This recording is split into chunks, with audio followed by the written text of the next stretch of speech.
dans leur vie pour la gloire de ton nom, Seigneur. Père, ce matin, tu as préparé encore nos cœurs parce que tu veux nous parler, tu veux nous encourager, tu veux nous édifier, Seigneur, par ta parole. Seigneur, nos cœurs sont disposés. Parle-nous au nom de Jésus. Que les voiles de l'incrédulité soient déchirés au nom de Jésus. Et que l'atmosphère, Seigneur Papa, soit remplie par le Saint-Esprit dans le nom de Jésus. Merci, Seigneur, parce que tu le fais. Au nom de Jésus, nous avons ainsi prié. Oh, est-ce que quelqu'un peut encore acclamer Jésus? Alléluia. Amen. C'est vrai que, amen, c'est vrai qu'on n'est pas dans un temple ce matin, mais je veux que tu manifestes ta joie ce matin. Je te vois trop timide. Oh, dis à quelqu'un, est-ce que tu peux laisser la timidité tomber? Dis-lui, est-ce que tu peux laisser la timidité tomber ce matin? Est-ce qu'on peut acclamer encore, célébrer le Seigneur? C'est un culte de célébration, bien-aimé. Waouh! Que le Seigneur te bénisse. Tu peux t'asseoir dans la présence du Seigneur. Une fois encore, je rends grâce au Seigneur pour ce privilège qu'il me donne de me tenir devant vous. Lui qui a commencé avec nous depuis le mercredi et il est resté avec nous jusqu'aujourd'hui. Que son nom soit vraiment loué. Alléluia. Et je voudrais aussi de tout mon cœur saluer encore notre maman, la servante de Dieu, pour son cœur et son sacrifice pour la jeunesse. Est-ce qu'on peut encore mettre les mains ensemble pour le Seigneur, pour sa vie, pour ce que Dieu est en train de faire au travers d'elle? Alléluia. Ce matin, je t'apporte un message de la part du Seigneur. Et comme d'habitude, je voudrais te demander d'ouvrir ton cœur, d'ouvrir ton esprit. Toutes les fois que nous parlons de la part de Dieu, toutes les fois que nous ouvrons la Bible pour parler de la part de Dieu, il y a toujours quelque chose qui se passe. Je vous avais dit la dernière fois que je n'ai pas eu la grâce d'avoir des parents qui m'ont enseigné, éduqué. Ce qui m'a éduqué, c'est la parole de Dieu. Alléluia. Donc ce matin, je voudrais t'encourager vraiment à ouvrir ton cœur et à être attentif à ce que le Seigneur veut nous dire ce matin. Donc si tu as ta Bible, même si c'est sur ton portable, tu vas l'ouvrir avec moi. Dans Psaume 100, on va lire 2 passages ce matin. Psaume 100. Psaume 100. On va lire du verset 1 au verset 3. Psaume 100, du verset 1 au verset 3. La Bible dit ceci. Poussez vers l'Éternel des cris de joie, vous tous habitants de la terre. Servez l'Éternel avec joie. Venez avec allégresse en sa présence. Sachez que l'Éternel est Dieu. C'est lui qui nous a fait et nous lui appartenons. Nous sommes son peuple et le troupeau de son pâturage. Que Dieu bénisse sa parole. Un second passage dans Esdras 8, le verset 31. Esdras 8, le verset 31. La Bible dit ceci. Nous partîmes du fleuve d'Arava pour nous rendre à Jérusalem. Le 12e jour du premier mois, la main de notre Dieu fut sur nous et nous préserva des attaques de l'ennemi et de toute embûche pendant la route. Que Dieu bénisse encore sa parole. Le thème de mon message ce matin, c'est la main de Dieu sur son peuple. La main de Dieu sur son peuple. Et quand nous allons retourner dans Psaume 100 qu'on a lu tout à l'heure, si tu as fait attention pendant que je lisais, c'est ce que la Bible a dit. La Bible a dit, nous sommes son peuple. C'est lui qui nous a fait.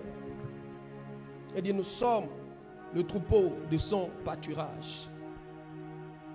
Je voudrais encourager quelqu'un ici ce matin. Je voudrais que tu saches que tu appartiens à quelqu'un. Il dit, nous sommes son peuple, parlant de Dieu. Et la Bible est en train de nous montrer ici, bien-aimés, que chacun de nous, si nous sommes sur la terre, la Bible dit, nous appartenons à quelqu'un. Nous sommes la propriété de quelqu'un. Il dit, c'est lui qui nous a fait. C'est lui qui nous a créés. Je voudrais te dire ce matin, bien-aimé, ce n'est pas un fétiche qui t'a créé. Ce n'est pas une idole qui t'a fait. Tu n'appartiens pas à un fétiche. Il dit, nous appartenons à Dieu. C'est lui qui nous a créés. nous sommes le troupeau de son pâturage. Si pendant longtemps, parce que ton nom peut-être c'est Hunsou, ou bien ton nom c'est Legba, ou bien ton nom c'est telle chose, tu penses que tu appartiens à une idole, bien-aimé, je voudrais ce matin que tu comprennes du fond de ton cœur que tu n'appartiens pas à une idole, tu n'appartiens pas à un fétiche, mais tu appartiens à Dieu. Et lorsque tu appartiens à quelqu'un, bien-aimé, la personne fait tout ce qu'il doit faire pour que tu sois préservé, pour que ta vie soit en sécurité. Et toutes les fois que tu marches, écoute-moi bien-aimé ce matin, toutes les fois que tu marches, tu dois te mettre dans la tête que tu es la propriété de quelqu'un. Tu appartiens à quelqu'un. C'est quelqu'un qui t'a créé. Tu n'es pas seul, même si tu marches seul sur le chemin, bien-aimé, tu n'es pas seul, tu appartiens à quelqu'un. Il y a une marque invisible sur ton corps. Aujourd'hui, nous avons beaucoup de marques. Nous avons les Louis Vuitton, et quand tu vois un habit qui appartient à Louis Vuitton, tu dois avoir sa marque sur ça. Quand tu vois un habit qui appartient à Gucci, tu dois avoir Gucci sur ça. Bien-aimé, nous ne sommes pas Louis Vuitton, nous ne sommes pas Gucci, mais nous avons la marque de Dieu sur nous. Nous appartenons à Dieu et sa marque est sur notre vie. Sa marque nous accompagne partout où nous arrivons. La raison pour laquelle beaucoup d'entre vous, vous pensez des fois que vous êtes seul, c'est parce que vous ne voyez pas celui qui est avec vous. Vous ne voyez pas que quelqu'un marche avec vous. Vous ne voyez pas que lorsque vous dormez, il y a quelqu'un qui vous protège, il y a quelqu'un qui vous sécurise. Vous ne voyez pas cette personne et vous pensez du coup que personne n'est avec vous. Non, bien-aimé, tu appartiens à quelqu'un.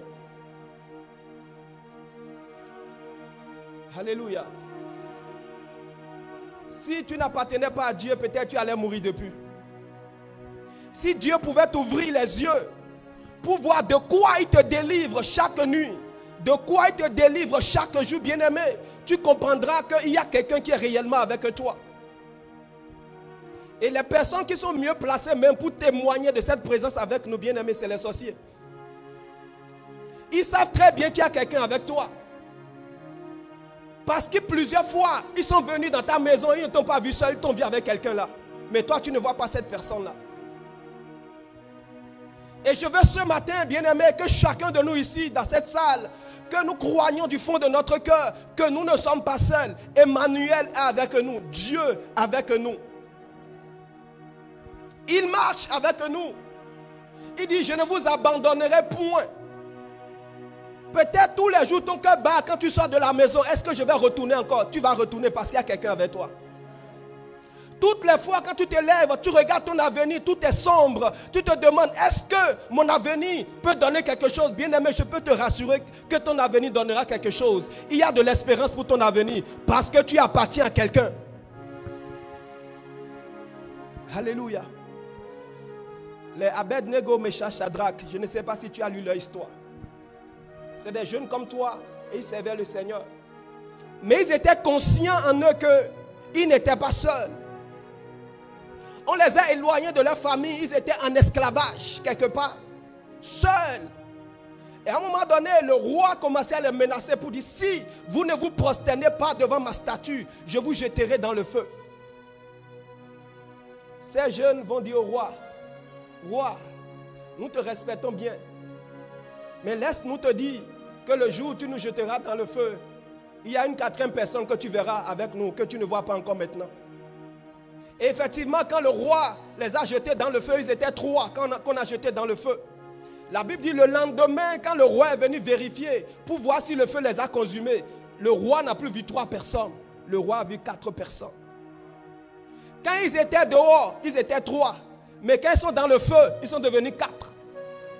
Bien-aimé, aujourd'hui les gens voient, ils voient que tu marches seul. Ils vont penser qu'il n'y a personne avec toi. C'est le jour où ils vont te jeter dans le feu qu'ils verront qu'il y a une deuxième personne à côté de toi. Oh, alléluia. Et je veux, bien-aimé, que ton cœur soit à l'aise, que tu sois fier, que tu appartiens à quelqu'un.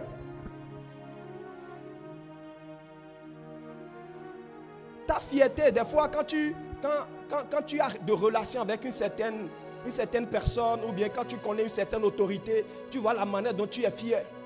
Bien-aimé, Tu dois être fier parce que tu as des relations avec Dieu. Tu dois être fier parce que tu appartiens à Dieu.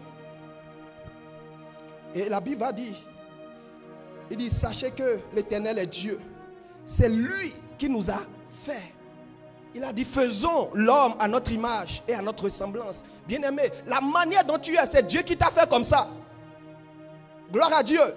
Il dit, c'est lui qui nous a fait. C'est quelqu'un qui t'a créé comme ça. Si quelqu'un te dit, pourquoi ta tête est grosse, c'est Dieu qui m'a fait comme ça. Pourquoi tu es lancé, c'est Dieu qui m'a fait comme ça. Pourquoi je suis court, c'est Dieu qui m'a fait comme ça. Pourquoi je ne suis pas gros et je suis slim, c'est Dieu qui m'a fait comme ça. Oh, alléluia. Ne laisse personne t'intimider pour dire, mais pourquoi tu es comme ça? Moi, je suis plus beau que toi. Non, il n'est pas plus beau que toi. Dieu l'a créé, Dieu t'a créé aussi comme ça. Alléluia. Oh, sois fier de qui tu es. Alléluia.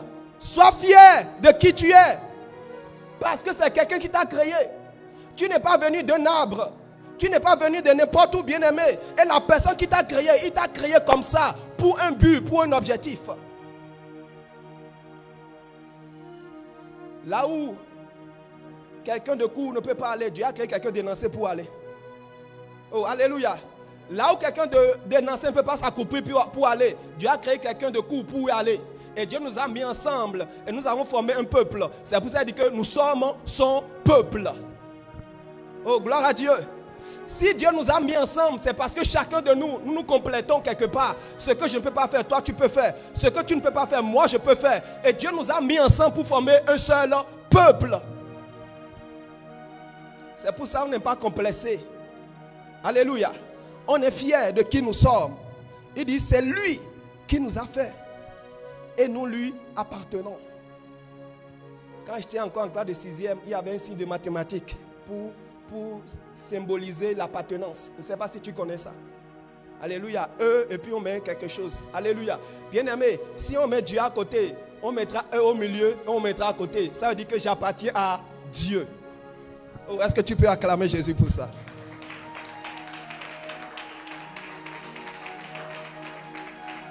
Oh, gloire à Dieu. Est-ce que ce matin, quelqu'un comprend quelque chose? Il dit, nous sommes son peuple. Oh, je veux ce matin, bien-aimé, que tu sois fier d'appartenir au peuple de Dieu. Sois fier d'appartenir à ce peuple-là, bien-aimé. C'est une fierté pour moi. Toutes les fois quand je me retrouve dans le peuple de Dieu, bien-aimé, c'est une fierté pour moi. Il dit, nous sommes son peuple. Et nous ne sommes pas n'importe quel peuple. Et voici ce que la Bible va dire. Il dit, si réellement tu es son peuple, il dit, servez l'Éternel avec joie. Il dit, servez-le avec allégresse. Il dit, venez avec allégresse dans sa présence. Quand tu es peuple de Dieu, toutes les fois que tu te retrouves au milieu des enfants de Dieu, au milieu de ce peuple, il y a une excitation qui est dans ton cœur, il y a une joie qui est dans ton cœur. Il dit, venez avec allégresse dans sa présence. C'est un peuple qui distille la vie, qui répand la vie autour de lui, bien-aimé. C'est pour ça que tu ne peux pas venir à l'église et tu es timide, ce n'est pas possible. Tu ne peux pas venir à l'église et tu es crispé, ce n'est pas possible. Parce que tu es venu au milieu de tes frères, au milieu de tes soeurs. Il dit, venez avec allégresse. Et il va dire, poussez vers l'Éternel des cris de joie. Oh, alléluia. Il dit, poussez vers l'Éternel des cris de joie. Écoute-moi, mes cris c'est pour l'Éternel. Amen. Mes cris, ce n'est pas pour Bassa. Gloire à Dieu. Ce n'est pas seulement devant Bassa que je crie. Ce n'est pas seulement devant Real que je crie. Non, bien-aimé, ce n'est pas seulement quand Ronaldo marque un but que je crie. Mon cri n'est pas pour Ronaldo, mon cri c'est pour Dieu. Est-ce que quelqu'un peut pousser des cris de joie ce matin? Est-ce que tu peux pousser des cris de joie vers l'Éternel? Il dit pousser vers lui des cris de joie. Alléluia. Amen. Amen. Il dit pousser vers l'Éternel des cris de joie. Nos cris sont pour l'Éternel. Notre voix c'est pour l'Éternel. Et toutes les fois qu'on se rassemble à notre peuple, on commence à crier. Ce n'est pas seulement la voix humaine, mais c'est une voix surnaturelle. Alléluia. C'est une voix surnaturelle que nous sortons de nos bouches. C'est pour ça que quand les enfants d'Israël ont tourné autour du mur de Jéricho, la Bible dit qu'ils ont crié, les murs se sont écroulés. Nos cris ne sont pas des cris ordinaires. Il dit poussez vers l'Éternel des cris de joie, vous tous, habitants de la terre. Alléluia. Et ce matin, bien-aimé, je veux que tu comprennes et que tu sois convaincu, que tu sois fier, que tu appartiens à un peuple, que Dieu t'a mis au milieu d'un peuple. Bien-aimé, aujourd'hui les gens sont prêts à tout faire, se sacrifier leur vie pour avoir une certaine nationalité dans leur vie. Les gens traversent l'eau au risque de leur vie, au prix de leur vie, pour aller obtenir une nationalité. Mais bien-aimé, quelqu'un nous a donné une nationalité gratuite. C'est la nationalité du peuple de Dieu. Alléluia. Il nous l'a donné gratuitement. Tu n'as pas besoin de faire quelque chose. Lui s'est sacrifié déjà pour toi. Toi, tu n'as plus besoin de te sacrifier. Quelqu'un s'est sacrifié déjà pour toi. Et je veux que tu sois fier, honoré d'être parmi ce peuple-là. Et sur ce peuple-là, il y a ce qu'on appelle la main de Dieu qui est sur ce peuple. Et c'est de ça que je vais te parler ce matin. La main de Dieu est sur ce peuple-là. Le meilleur endroit, bien-aimé, où tu peux te sentir en sécurité, c'est là où il y a la main de Dieu. La main de Dieu est tellement grande pour préserver tout le monde entier. Oh, Esaïe a dit qu'il tient tout le monde entier dans sa main. Tout le monde entier dans sa main, bien-aimé. La main de Dieu est tellement large pour protéger le monde, pour te mettre en sécurité. Là où la main de l'être humain est limitée, bien-aimé, la main de Dieu n'est pas limitée là. Et ce que la main de l'être humain ne peut pas te faire, bien-aimé, la main de Dieu peut te le faire. Et le meilleur endroit où chacun de nous devons être à l'aise, bien-aimé, c'est là où il y a la main puissante de Dieu. Alléluia. Vous savez, dépendre de la main de Dieu, c'est un privilège. Mais dépendre de la main de l'homme, c'est un esclavage. C'est un esclavage que de dépendre de la main d'un homme.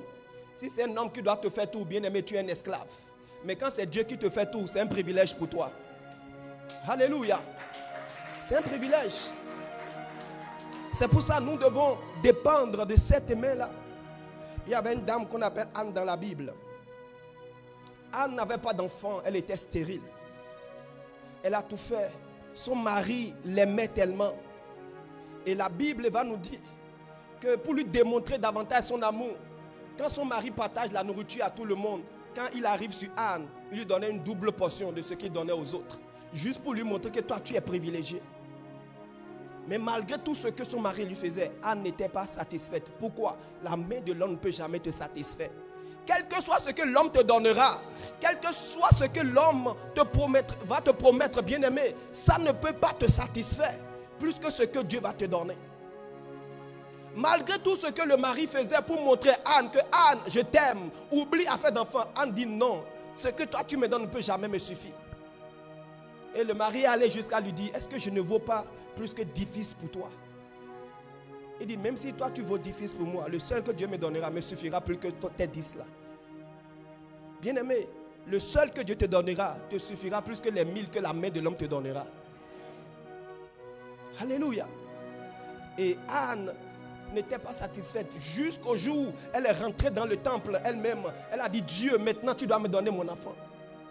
Et la Bible dit, quand Dieu lui a donné cet enfant, Anne était satisfaite. Pourquoi? C'est Dieu seul qui peut satisfaire l'être humain. C'est la main de Dieu seul qui peut te rassasier. La main de l'homme ne peut pas te rassasier. Avant que la main de l'homme ne te fasse quelque chose, elle va te poser la question. De quelle famille es-tu? Si le nom de ta famille ne lui plaît pas, il ne te fera pas ça. Alléluia. Avant que l'être humain ne te fasse quelque chose, avant que la main de l'homme ne t'ouvre une porte, il va te poser la question, si je t'ouvre cette porte-là, quel sera mon intérêt dedans? Et quand l'homme n'a pas d'intérêt dans cette ouverture de porte-là, il ne t'ouvrira jamais la porte. Mais quand Dieu veut t'ouvrir de porte, il ne veut même pas savoir qui tu es. Il t'ouvre la porte seulement. Il n'a même pas d'intérêt à prendre chez toi. Bartimée, tous les matins, Bartimée était aveugle. Tous les matins, les hommes le prenaient. On venait le déposer au bord de la voie pour qu'il quémande. Et les soirs, on venait encore le chercher. C'était la vie de Bartimée. Tous les matins, l'homme le cherchait. Et l'homme le dépose. Et le soir, on le ramène encore à la maison. Et peut-être, ça la Bible n'a pas dit ça, c'est moi qui le dis. Peut-être le soir, ils vont lui demander, Bartimée, combien tu as trouvé aujourd'hui? Bartimée va dire, j'ai trouvé 5 000. On dit, comme c'est nous qui t'avons transporté là, nous on prend 10 000, toi tu prends 15 000. Ils vont partager. Parce qu'ils ne peuvent pas le transporter gratuitement. Bien aimé, c'est ce que la main de Dieu, la main de l'homme peut faire. Te prendre, te déposer pour que tu quémandes. Te prendre, te déposer pour que tu quémandes. Un jour, Bartimée était assis. Une nouvelle main est venue le toucher. Et depuis que cette main l'a touché, Bartimée ne quémandait plus jamais. Et c'était la main de Dieu qui l'a touché. Alléluia. Là où la main des hommes le transportait tous les jours, quand la main de Dieu l'a touché, il est devenu indépendant. Donc l'homme, ce que l'homme fait, l'homme te donne pour que tu dépendes de lui. Mais Dieu te donne pour que tu sois libre. Oh, alléluia. L'homme te donne pour que toi tu continues à dépendre de lui tous les jours. Mais quand Dieu te donne, c'est pour que tu sois libre. Alléluia. Je te parle de la main de Dieu sur son peuple. Il y avait une dame dans la Bible. Elle saignait de sang pendant des années.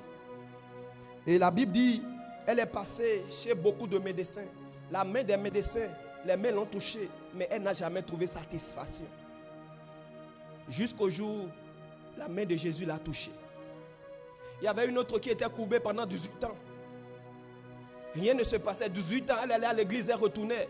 Jusqu'au jour où la main de Dieu l'a touchée. La Bible dit instantanément, elle s'est redressée parce que la main de Dieu l'a touchée. Ce que je veux que tu comprennes ce matin, bien-aimé, la meilleure chose que tu dois chercher en tant qu'être humain, c'est la main de Dieu que tu dois chercher.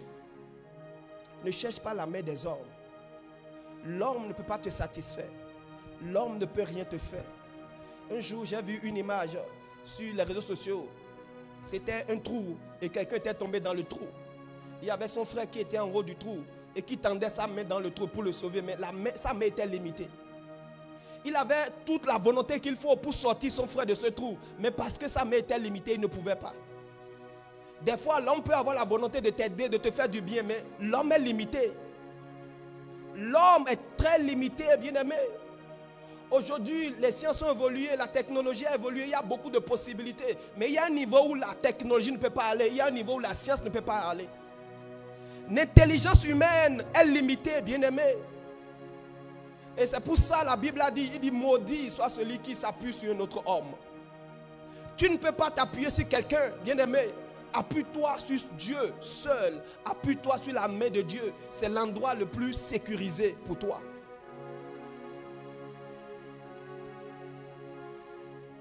Alléluia. Quand Pierre était en train de se noyer, c'est cette même main qui s'est tendue et qui l'a pris pour dire non, tu ne vas pas te noyer. Bien-aimé, appuyons-nous sur la main de Dieu. Et je vais te montrer 3 choses, je vais finir mon message, que cette main peut faire dans ta vie. Première chose que la main de Dieu fait sur son peuple, c'est la main de Dieu qui nous protège. Psaume 124, verset 1. Il dit, sans l'Éternel qui nous protégea. Bien-aimé, c'est la main de Dieu qui peut te protéger. Rien, écoute très bien, rien de ce qui vient de l'homme ne peut te protéger. Rien du tout. Rien du tout de ce qui vient de la main de l'homme ne peut jamais te protéger. Rien. Une fois que c'est la main de l'homme qui a fabriqué ça, bien-aimé, il n'y a pas de protection dedans, il n'y a pas de sécurité dedans. On t'a remis quelque chose pour dire attache ça à la hanche. Et que c'est un homme qui a fabriqué ça. Et quand tu vas attacher ça à la hanche, ça va te protéger. Bien-aimé, ça ne peut pas te protéger. Si c'est l'homme qui a fait ça, ça ne peut pas te protéger. Et il y a certains qui disent aujourd'hui, non, ce n'est pas gris-gris, c'est protection. Quelle protection peut venir de l'être humain? Aucune protection, bien-aimé, aucune bague ne peut te protéger. Aucune bague. Aucun savon que l'homme a fabriqué ne peut rien faire dans ta vie. Aucun savon. Si le savon rendait riche, celui qui l'a créé serait déjà riche. Et il ne vendra pas. Alléluia. Aucun savon. On t'a préparé savon dans calebasse. Et tu as mis le savon dans calebasse. Tu as mis ça sous ton lit. On t'a dit que c'est ça qui te donne la chance. Que toutes les fois quand tu vas te laver avec ça, ça va te donner la chance. Bien aimé. Aucun savon ne donne de chance. Aucun savon. On t'a remis là pour dire attache au bras, attache quelque part. ou bien mets ça quelque part. Ça va te protéger contre les accidents. Ou bien il y a certaines personnes, je vois, ils mettent citron quelque part sur leur moto, ou bien quelque part pour dire c'est ça. Bien-aimé, ça ne protège pas. Il dit sans l'Éternel qui nous protégea. Quand on enlève Dieu, tu ne peux pas avoir la protection. C'est seulement Dieu qui nous protège, bien-aimé. Et je veux ce matin que tu comprennes que c'est la main de Dieu seule qui peut te protéger. À part la main de Dieu, rien d'autre ne peut te protéger. Quelqu'un a mis la tête de lion dans sa maison. On lui a demandé qu'est-ce que la tête de lion fait là. Il dit la tête de lion est là pour le protéger. Et on lui a posé la question. Ah, pourquoi c'est le lion que tu as choisi? Il dit le lion est invincible. Et la personne lui a posé la question. Et la personne lui a posé la question. Mais si le lion est invincible, comment toi tu as fait pour couper sa tête? Si c'est invincible et que tu penses qu'on ne peut pas vaincre le lion, comment toi tu as fait pour couper sa tête? Ça veut dire qu'on peut le vaincre. C'est pour ça que tu as coupé sa tête. Donc le lion ne peut pas te protéger. Oh, gloire à Dieu. C'est seulement Dieu, bien-aimé. Si tu es ici, peut-être, il y a quelque chose sur laquelle tu comptes. Et c'est ça, tu prends, tu laves tout le matin avant de sortir. Ou bien on t'a dit, on va te faire des scarifications pour te protéger. C'est ça qui est dans ta tête, tu dis que c'est ça qui te protège. Bien-aimé, sans l'Éternel, personne ne peut nous protéger. C'est la main de Dieu qui nous protège. C'est la main de Dieu qui nous garde. La deuxième chose, c'est la main de Dieu qui peut nous secourir. Un jour, une dame a crié au roi Salomon. Il dit, roi Salomon, vous me sauvez. Parce que c'était la famine totale. Il y avait de la famine dans le pays. Et elle a crié au roi, roi sauve-moi. Le roi lui a dit, si Dieu ne te sauve, avec quoi moi je peux te sauver? Si Dieu ne te secoue pas, bien-aimé, peut-être tu as un oncle qui est ministre, qui est directeur, qui est bien placé quelque part. Et tu es en train d'étudier aujourd'hui, ton espérance est sur lui. Tu es en train de dire, quand je vais finir mes études, c'est lui qui m'aidera. Bien-aimé, l'oncle là même, là, son souffle de vie là, ce n'est pas dans sa main, c'est dans la main de quelqu'un d'autre. Combien de personnes les ont compris leur dossier jusqu'aujourd'hui, ça fait des années. On ne vous a jamais appelé. Bien-aimé, c'est seulement Dieu qui peut te secourir. Même si un homme doit t'aider, il faut que Dieu lui touche ton cœur. C'est pour ça que tu dois te concentrer sur Dieu d'abord. Donc c'est la main de Dieu qui peut nous secourir, bien-aimé. Troisième chose, la main de Dieu nous dirige, nous montre le chemin à suivre. C'est pour ça que David a dit, l'Éternel mon berger, c'est lui qui me conduit dans de verts pâturages. C'est cette main qui te dirige, c'est cette main qui te montre le chemin à suivre. Comment tu dois marcher, pas où tu dois passer. C'est la main de Dieu qui te dirige. Amen. Quatrième chose, la main de Dieu prend soin de nous. L'apôtre Paul a dit, mon Dieu pourvoira à tous vos besoins, selon sa richesse. Bien-aimé, c'est Dieu qui peut pourvoir à tes besoins. Écoute-moi, que personne, qu'aucun de tes amis ne te dise, avec la NAC, tu deviendras riche. Alléluia. Que quelqu'un ne te dise pas, parce que tu ne trouves pas à manger, parce que c'est difficile pour toi. Dans ton téléphone, je vais te montrer comment on fait la NAC. Et on va te montrer comment on fait la NAC. Et tu vas dire, avec ça, je peux m'en sortir. Bien-aimé, tu ne vas pas t'en sortir, tu vas t'appauvrir davantage. Même si tu arrives à trouver de l'argent, tu vas t'appauvrir davantage.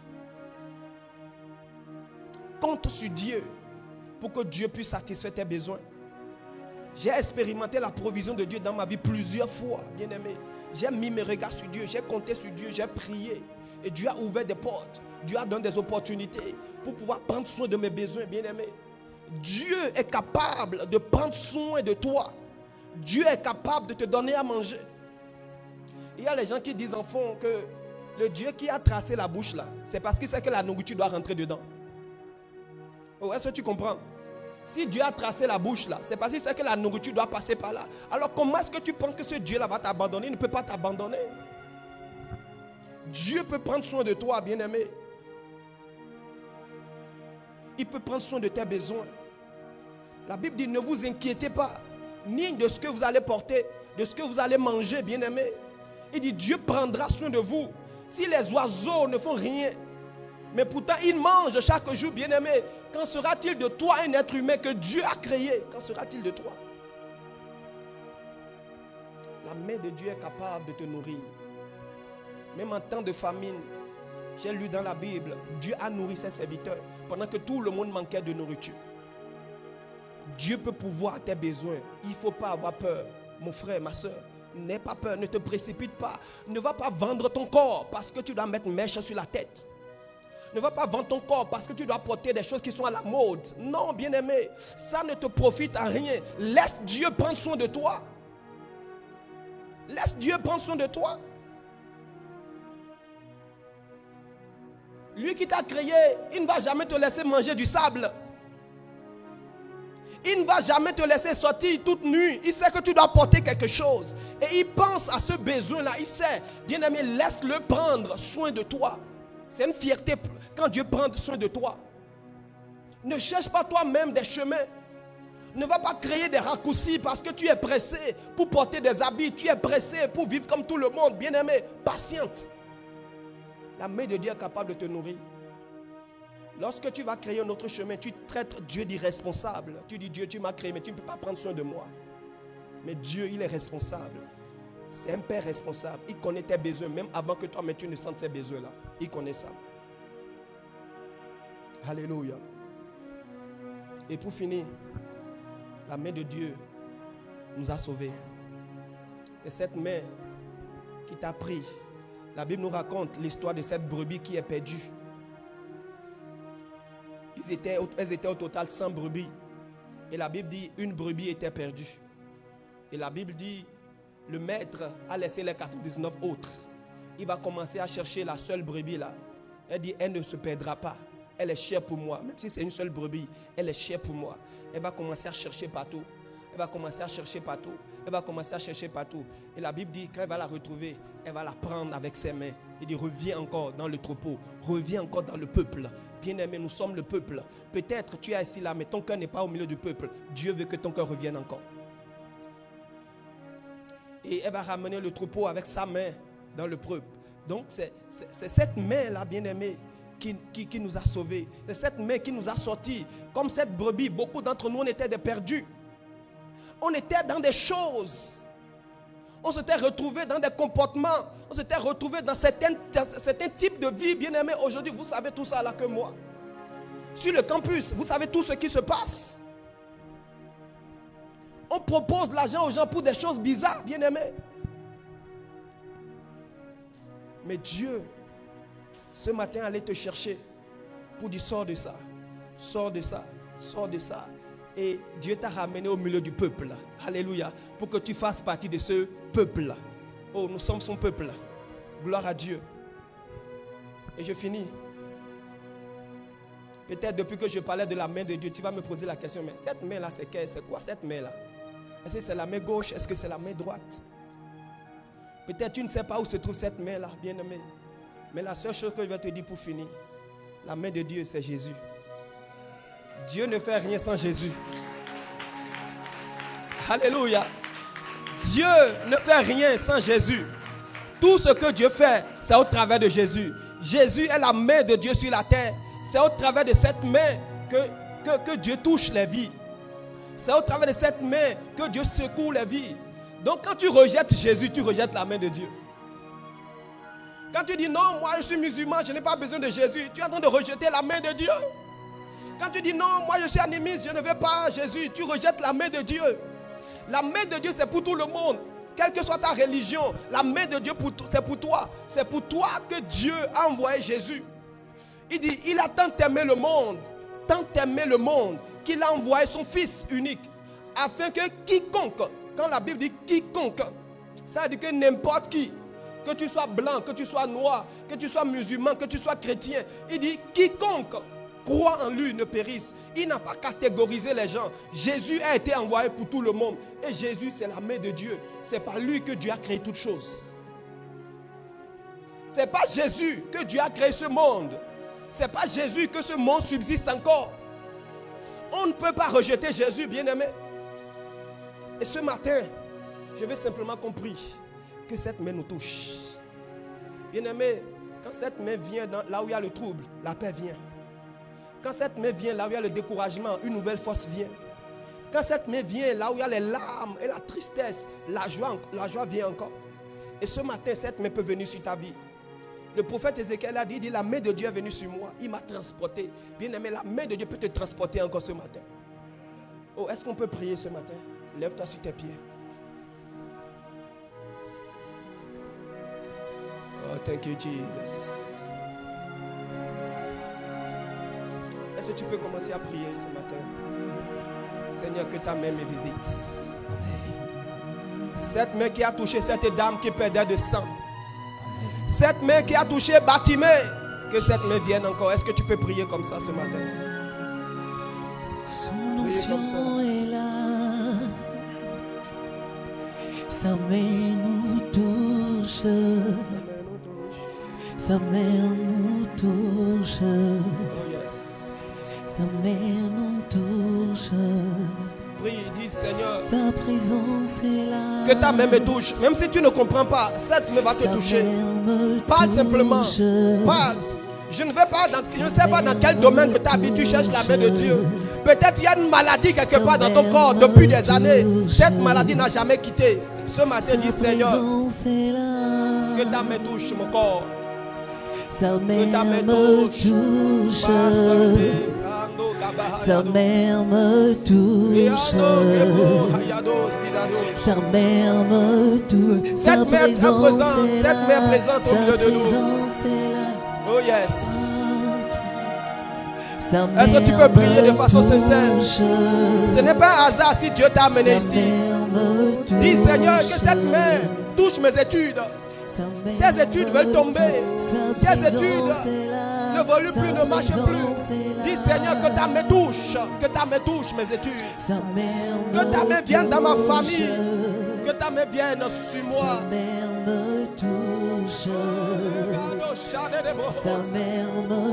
Seigneur, que ta main visite quelqu'un ici ce matin. Sa présence est là. Seigneur, touche quelqu'un. Touche un malade. Touche un découragé. Touche un faible. Touche quelqu'un ce matin. Par ta puissance, Seigneur. Sa présence est là. Sa présence est là. Sa mère me touche. Sa mère me touche. Sa mère me touche. Sa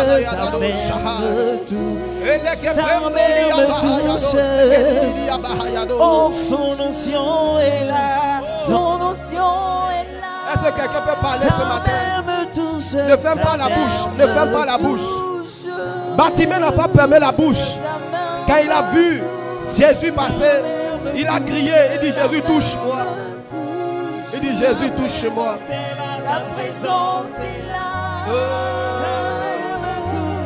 Sa main me touche. Ligado zeke de brede gabados. Mande de bredos ziki di di.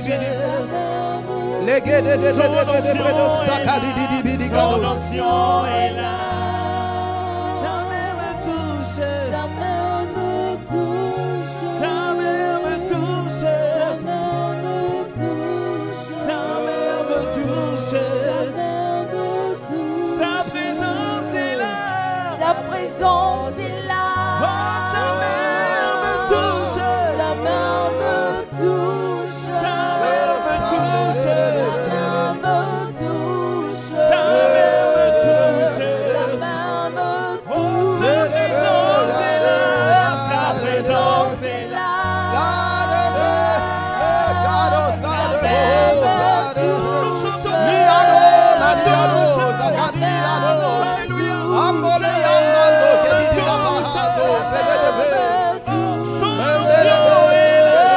Son onction est là. Son onction est là.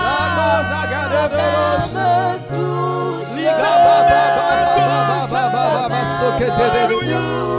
Sa main me touche. Sa présence est là. Sa main me touche. Sa main me touche. Sa main me Nous disons son onction est là. Son onction est là. Son onction est là.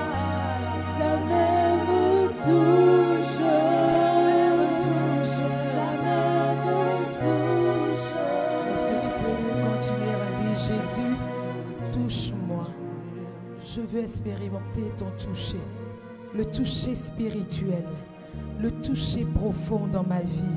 Est-ce que tu peux le dire pendant qu'on continue à déclarer? Sa présence est là, sa main me touche, son onction est là, sa main me touche, sa main nous touche, sa main me touche, oui, sa main nous touche, sa main me touche, son onction est là, son onction est là, sa main me touche, son esprit te touche, sa main me touche, sa présence est là, sa présence est là, sa main me touche, sa main me touche, sa main me touche, sa main me touche, sa présence est là, sa présence est là, sa main me touche,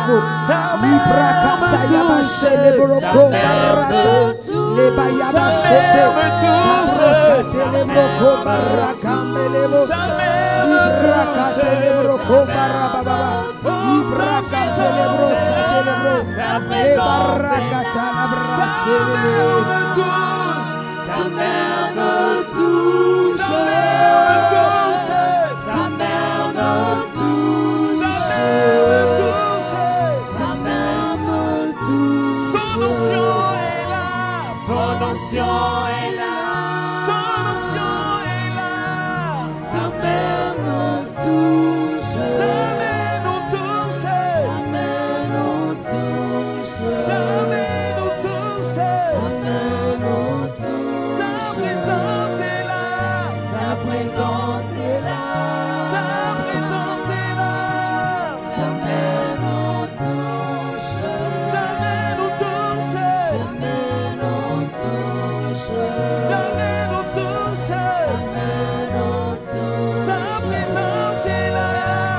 présence est là.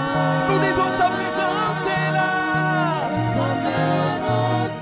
Est-ce que tu peux dire, Jésus, que ta main me touche dans mes études, que ta main me touche dans ma destinée, que ta main me touche et transforme mon cœur, que ta main me touche et me délivre de toute forme d'addiction, que ta main me touche et me délivre de toute forme de péché, que ta main, Seigneur, descende dans le trou, dans les profondeurs du trou dans lequel je me trouve et me délivre de la fornication. Que ta main me sorte, Seigneur, de la masturbation. Que ta main me touche, Seigneur, et me sorte du mensonge. Que ta main, Seigneur, me retrouve et me sorte du trou de la paresse. Que ta main me touche. Que ta main me touche. Que ta main me touche. Que ta main me touche. Que ta main me touche, Seigneur, et me sorte de tout ce qui m'empêche d'être libre ce matin. Sa main nous touche. Oh, sa main nous touche. Sa présence est là. Sa présence est là.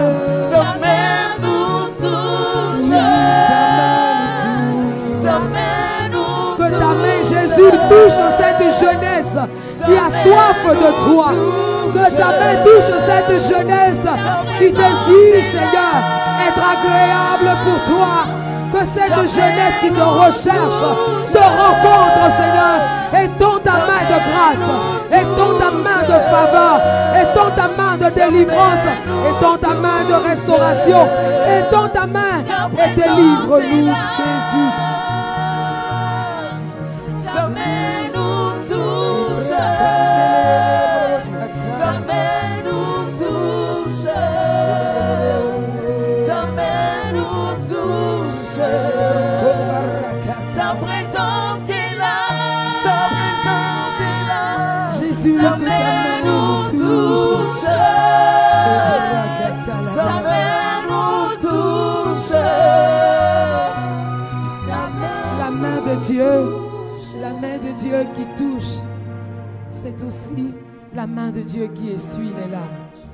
La main de Dieu qui essuie tes larmes. Beaucoup de personnes ont des larmes dans le secret. Parce que tu es un orphelin et tu vois que tu n'as plus personne. Dans le secret, tu pleures. Tu te demandes qui sera avec moi, qui me prendra, qui pourrait m'encourager, qui pourrait me porter. C'est en ces moments d'inquiétude que moi j'ai fini par dire que qui pourrait m'aimer comme le Seigneur pouvait m'aider. Tu vas dire Jésus, essuie mes larmes.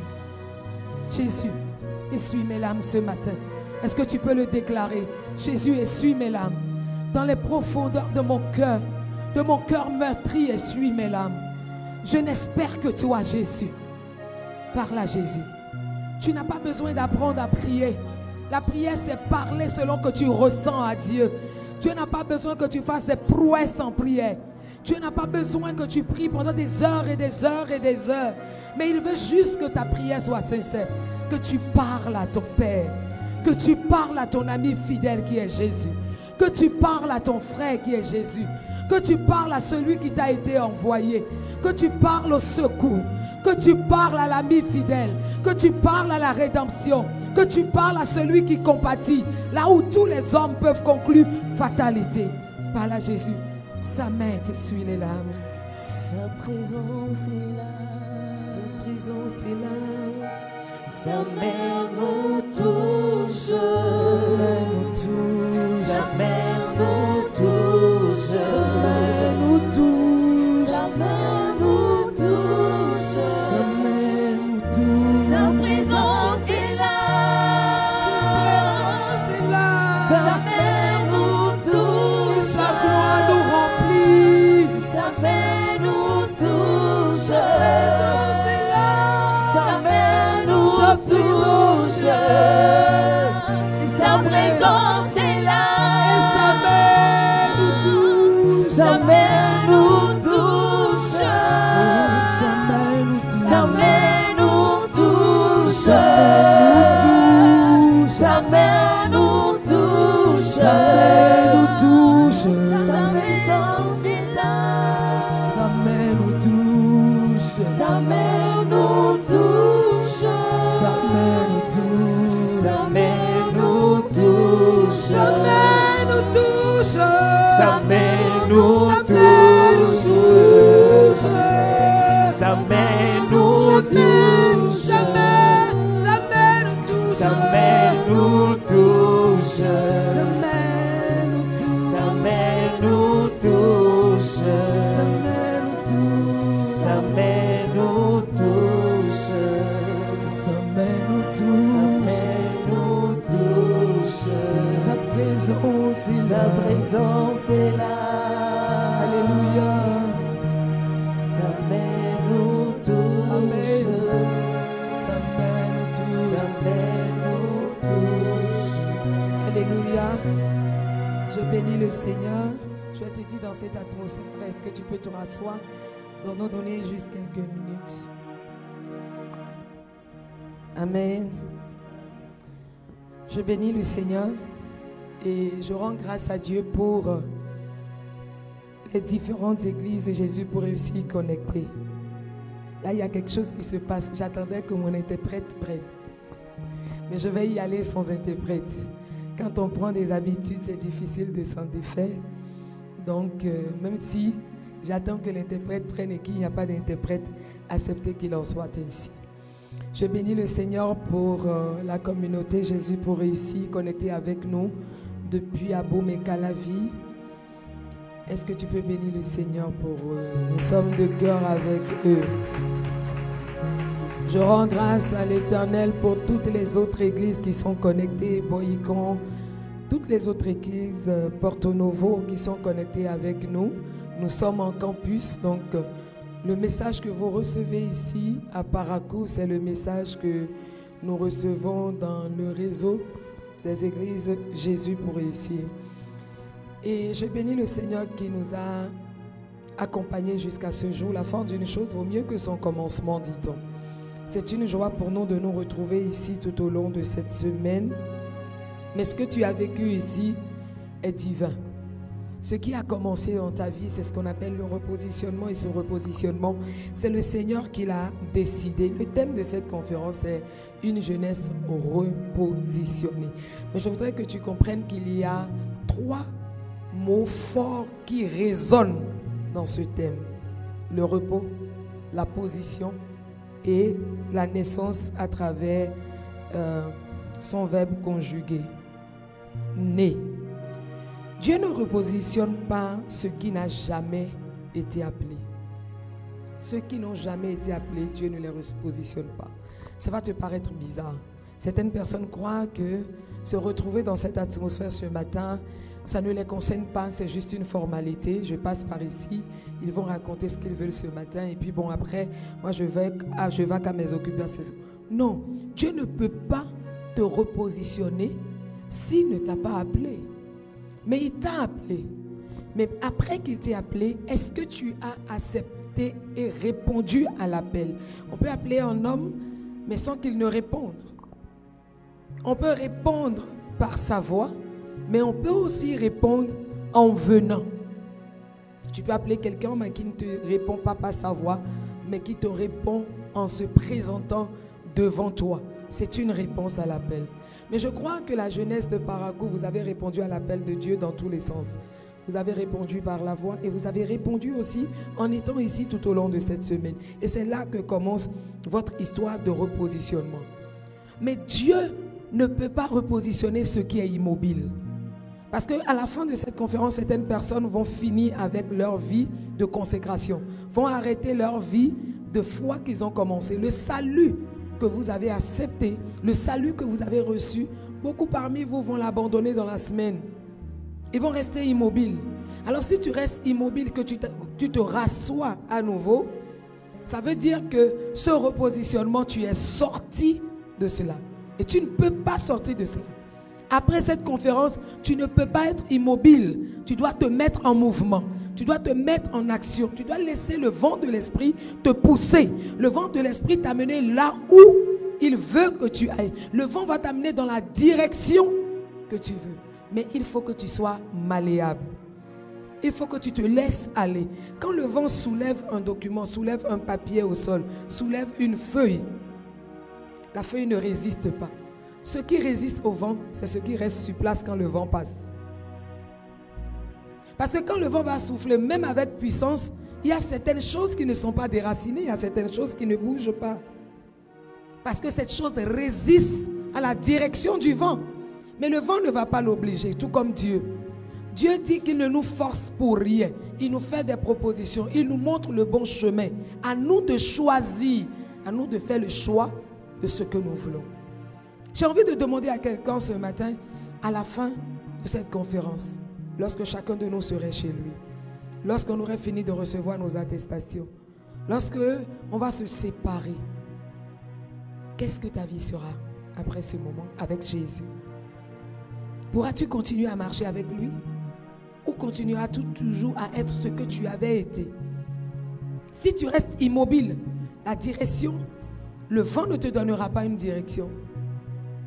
Et si le vent doit te donner une direction, tu dois t'abandonner entre ses mains. Tu dois faire confiance. On ne peut pas s'abandonner à quelqu'un si on ne lui fait pas confiance. Bien évidemment, je ne peux pas laisser la clé de ma chambre à n'importe qui. Je laisserai la clé de ma chambre à quelqu'un en qui je fais confiance, sachant que même si je ne suis pas là, cette personne ne va pas procéder à des fouilles, mais cette personne ne prendra pas ce qui est à moi. Cette personne ne fera rien que je vais regretter en lui laissant ma clé. Dieu veut te faire confiance, mais il faut que toi aussi tu lui fasses confiance. Ça commence d'abord parce que c'est lui qui t'a créé. Tu dois faire confiance à celui qui t'a créé. Parce que s'il ne voulait pas que tu vives, tu serais soit un mort-né, mais ce ne serait pas ton cas au nom de Jésus. On n'a pas besoin d'être chrétien avant de dire Amen. Amen, c'est le seul mot unanime dans toutes les religions. C'est le seul mot unanime dans toutes les religions. Quelqu'un va dire, il ne s'appelle pas Dieu, il s'appelle Allah. Quelqu'un d'autre va dire, il ne s'appelle pas Allah, il s'appelle Bouddha. D'autres va dire encore, il ne s'appelle pas Bouddha, il s'appelle Segbo. Ainsi de suite. Mais au moins quand on prie pour quelqu'un, au moins j'ai été musulman avant que le Seigneur ne me prenne. Amina. Et nous aussi, enfants, on dit Ami Ahuache. Amen veut dire, oui, je m'accorde avec ce qui est en train d'être dit et je reçois les bénédictions qui en découlent. Alors je réponds encore, Que Dieu te bénisse. Voilà, c'est en train de venir. C'est ton amen là qui est limité. Donne-moi un autre amen. C'est en train de venir. C'est ton troisième amen qui se pointe à la porte du ciel. Voilà, bénis le Seigneur pour ta propre vie. Dieu va faire ce repositionnement par la compassion, par un cœur de compassion. Je ne sais pas pourquoi, mais depuis quelques jours, le Seigneur m'amène un mot et il insiste sur le mot, la compassion. La compassion, la compassion. Dans la compassion, il y a l'amour. On ne peut pas manifester de la compassion si on n'a pas l'amour de Dieu en soi. Et l'amour dont je te parle, c'est ça qui est la nature de Dieu. Dieu ne choisit pas de t'aimer, mais Dieu est amour. C'est sa nature. C'est pourquoi quand bien même tu pèches, Dieu te donne l'occasion de te repentir et il te reprend. Il n'est pas contre le péché, mais il est contre le péché. Pour peur que tu comprennes, que tu abandonnes ses voies et tu te retournes vers lui. Dieu t'aime. Et il t'aime encore. Dieu n'abandonne pas ses enfants. C'est sa nature qui est l'amour. C'est parce que nous les hommes, notre nature n'est pas amour qu'il y a des moments que nous aimons, il y a des moments où nous n'aimons pas. Dieu ne change pas dans son amour. C'est un amour constant. C'est un amour constant. Il ne change pas. Mais Dieu dans cet amour, il veut te repositionner. Mais ce n'est pas quand tout va bien que Dieu repositionne. Quand tu as la bonne position que Dieu repositionne. Dieu repositionne ce qui est égaré. Mon prédécesseur parlait de l'anecdote de la brebis perdue. C'est la brebis qui s'est égarée. Et parce qu'elle s'est égarée, le bon berger doit aller à la recherche. C'est pourquoi Dieu a choisi la cité de Kobourou. Il a choisi Parakou. Parce qu'il veut rechercher quelqu'un qui s'est égaré. Qui a quitté le chemin. Quelqu'un qui s'est dérouté. Quelqu'un qui l'a oublié un temps soit peu. Quelqu'un qui ne se rappelle plus de son existence. Quelqu'un qui autrefois était son ami, était son fils, était sa fille, était son serviteur, était sa servante, qui était dans son royaume, citoyen ou citoyenne du royaume. Mais certaines situations nous ont amenés à faire dos à Dieu. Il repositionne ce qui est égaré. Il repositionne ce qui a été combattu. Peut-être que des choses t'ont combattu, des gens t'ont combattu dans la vie. Et tu es un rescapé de guerre ou de combat encore. Et tu te retrouves seul. Il vient te repositionner. Dans son repositionnement, il te donne la victoire. Parce que ma Bible à moi dit qu'il y a un jeune qu'on appelle David. Il se retrouve dans une situation de combat spirituel. 10 000 personnes à sa droite et 1000 personnes à sa gauche. Ce que je te dis, ça fait 11 000 personnes qui sont à terre. Mais lui, il marche dessus. Sans tirer. Une victoire sans combat. Parce que celui qui combat pour toi, il est le général de l'armée céleste. Il est au-dessus des paracommandos. Parce que les paracommandos vont surfer au premier niveau du ciel.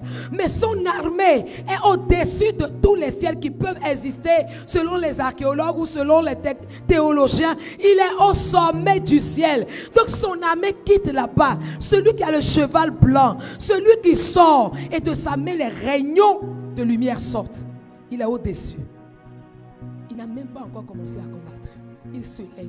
Ses ennemis commencent à chanceler jusqu'à il tombe. Et s'il dit, qu'est-ce que ça va être?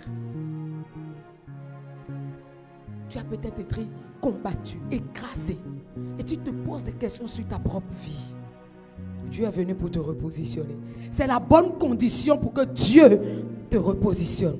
Il vient repositionner ce qui a été rejeté. Peut-être l'église t'a rejeté. Parfois, nous les serviteurs de Dieu, on se retrouve dans des situations compliquées, que Dieu nous vienne en aide. Parfois, nous sommes juste un instrument que Dieu utilise, mais à la face du monde et devant les hommes, nous sommes la mauvaise personne. Heureusement que Dieu sait ce qu'il fait. L'église t'a peut-être rejeté. Ta famille t'a peut-être rejeté. La famille qui t'a adopté t'a rejeté. Tout le monde t'a rejeté. Ton ami t'a rejeté. Et tu penses que tu n'es plus personne. Il y a un jour où j'ai fini par dire: affaibli sans force et sans courage, délaissé et abandonné.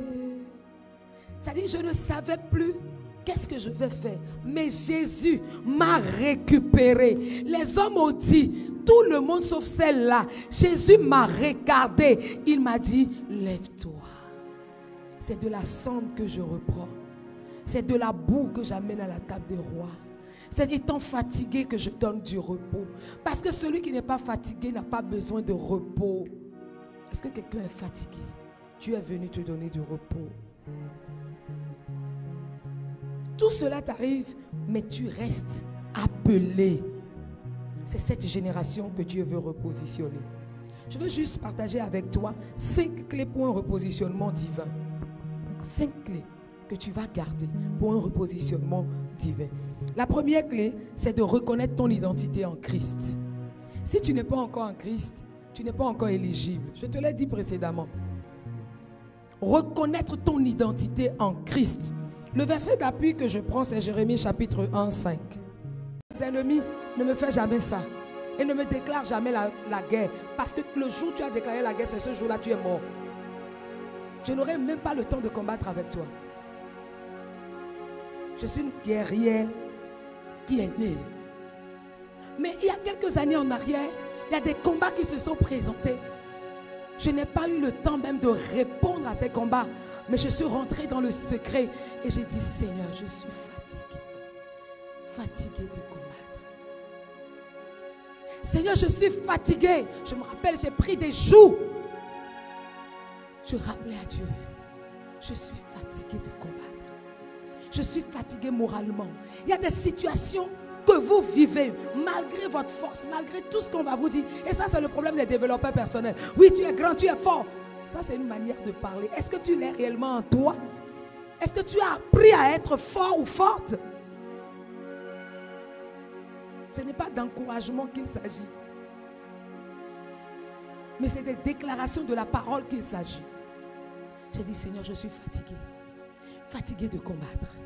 Je suis émotionnellement fatiguée. Je suis mentalement fatiguée.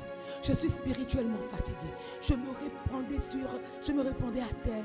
Je dis, Seigneur, fais ce que tu veux. Je suis fatiguée. Fatiguée de diriger le ministère. Fatiguée de conduire ton peuple. Fatiguée moralement. Fatiguée de tout ce qui est arrivé parce qu'on ne peut pas être tout le temps fort. À Dieu de me répondre, enfin, tu rentres dans une autre saison. Le contraste, est-ce que quelqu'un le voit? Il n'y a pas de contraste. Il dit enfin, tu rentres dans une autre saison. Je dis, je suis fatiguée. Les menaces sont là. Les attaques sont là. Je suis au beau milieu de la persécution redoutable. Et je crie à toi, je dis, je suis fatiguée. Et toi, tu devrais te lever pour combattre. Tu dis, c'est bon. C'est dans ces moments qu'on fait, oh, oh, oh, oh. Je crie à toi et oh, oh. Et tu pleures. Oh, oh, oh. Je crie à toi, paix. Oh, oh, oh. Oh, oh, oh. Je crie à toi, paix. Oh, oh,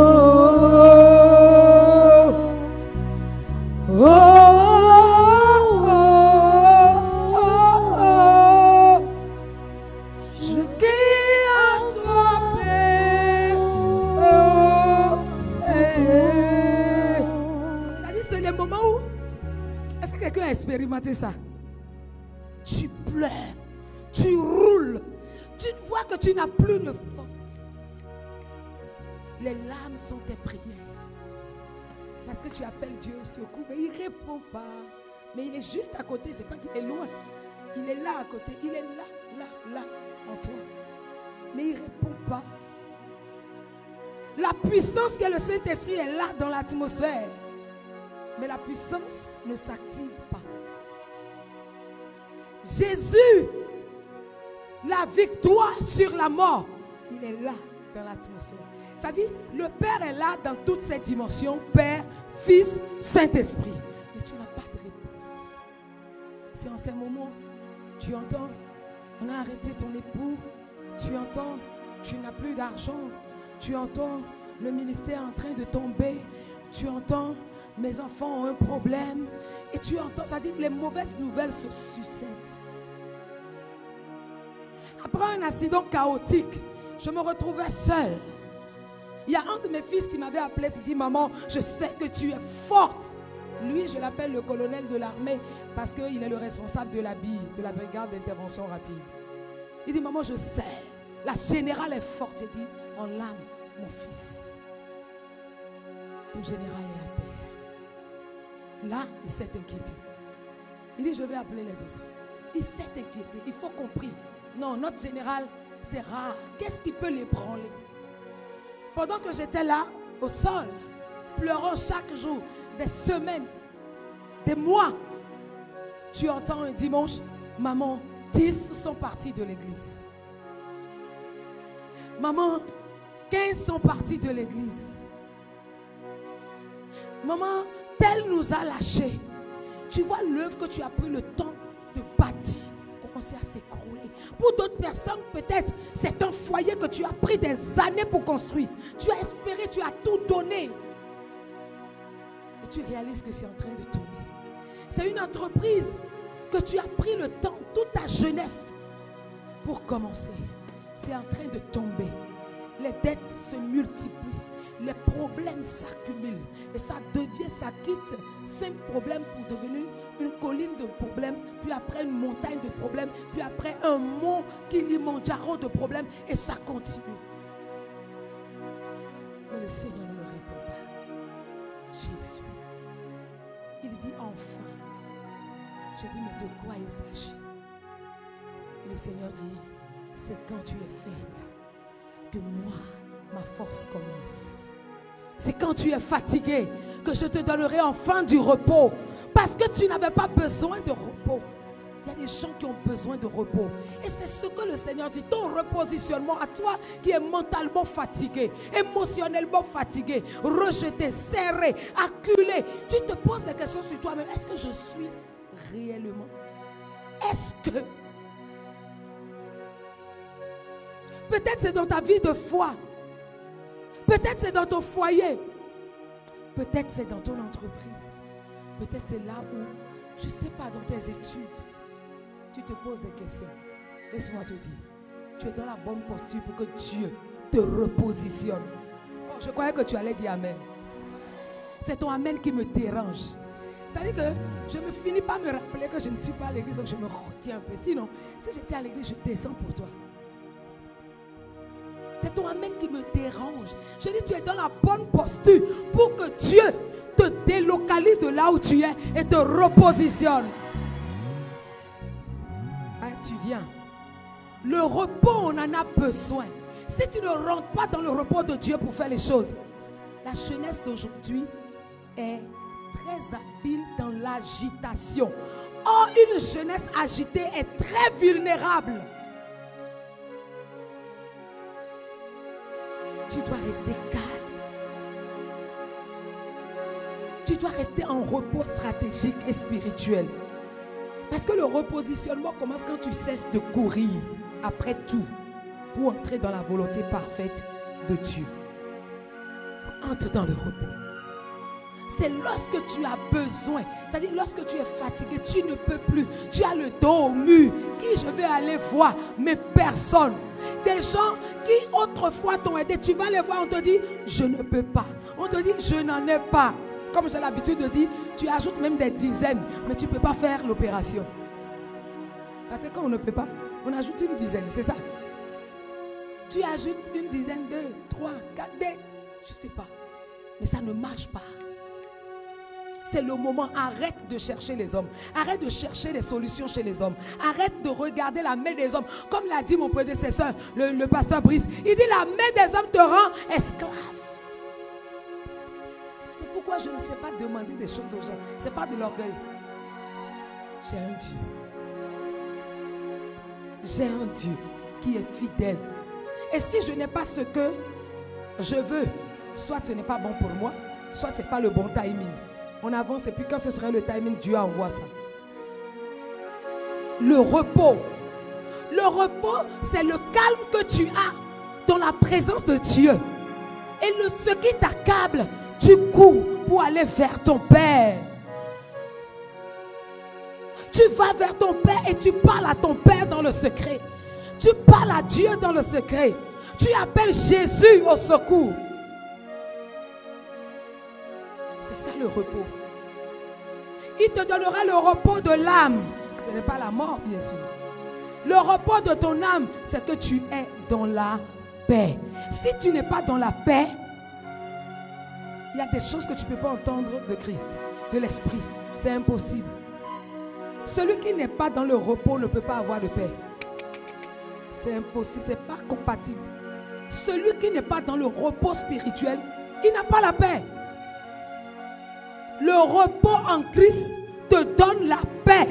Mais la paix en Christ n'est pas l'absence de problème ni de tumulte. Est-ce que je me fais comprendre? La paix en Christ, ce n'est pas l'absence de problème. On croit que si la paix de Christ vient, c'est qu'il n'y aura plus du tout de problème. Qui t'a dit ça? Il t'a menti. Si tu ne crois pas, suis-moi. Il dit, il est rentré dans la barque pour quitter là où ils sont, pour aller à l'autre rive. Lui, il est la paix incarnée. Et il est le repos de Dieu en Christ. En lui-même, en l'esprit qu'il porte. Il est dans la barque. Mais quand il est dans la barque, au fond de la barque, la Bible dit qu'il dormait. N'est-ce pas?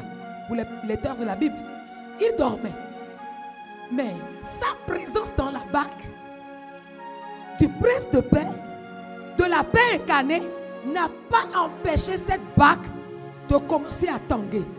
Ce n'est pas parce que j'ai Jésus, je suis rempli du Saint-Esprit, je prie en langue, que les choses ne vont pas se secouer dans ma vie. Illusion, si tu le crois ainsi. Ça va se secouer.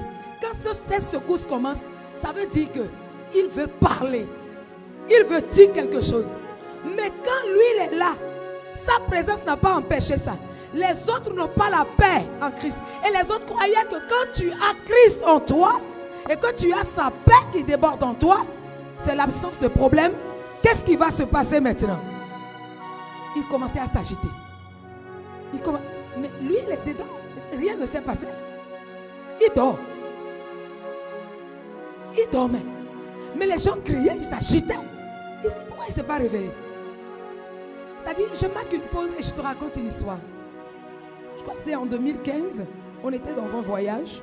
J'étais en train de faire une journée américaine avec mon époux. Je ne me rappelle plus de la ville d'où on devrait quitter. Mais on allait à Chicago. On a pris notre vol. Je crois qu'on a pris ça en deux. C'est les vols internes. À l'interne des États-Unis. On est allé quelque part, je ne me rappelle plus. Et de là, on doit maintenant réembarquer pour Chicago. On a embarqué pour Chicago. Quelques temps après, je crois qu'on devrait avoir normalement 4 ou 6 heures de vol pour aller dans la prochaine ville. Puis subitement, comme ils ont l'habitude de dire, asseyez-vous, restez assis, les ceintures attachées jusqu'à ce qu'on traverse cette zone de turbulence. Là, ce n'était plus zone de turbulence. Ça a commencé à être fort. Ce que je dis, je ne peux pas expliquer, quelqu'un va me comprendre, à moins que quelqu'un soit dans l'avion. Je vois ça dans les films. Et on a eu un frère à l'église qui mentait beaucoup. Et j'ai pris jet privé, il mentait beaucoup. Donc, pour moi, ces choses-là, c'est juste film. Je n'y croyais pas vraiment. Mais, le secousse des secousses. Le secousse des secousses. Et ça commençait, ça dit, la tension montait. Tu entends, boum. On sentait que soit on a cogné des arbres, on a cogné quelque chose, ils ont perdu le contrôle. Pendant ce temps, le ciel était tout noir, la veste se préparait, tout était sombre. Vous entendez des sons de tonnerre. Là, je vous assure, ma foi a manqué d'huile.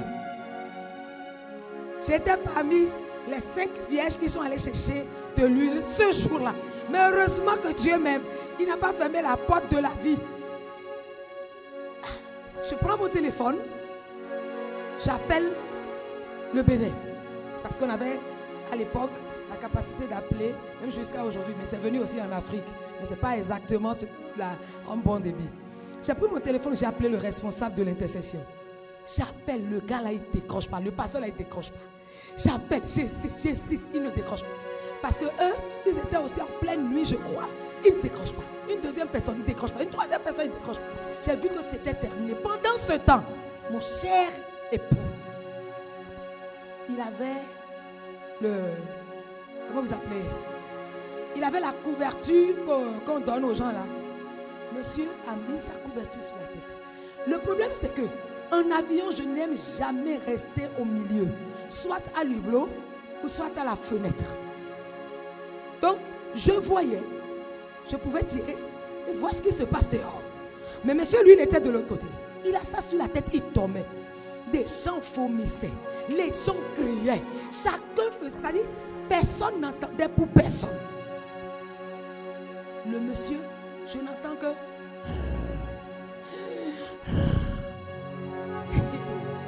J'ai dit, mais qu'est-ce qui se passe?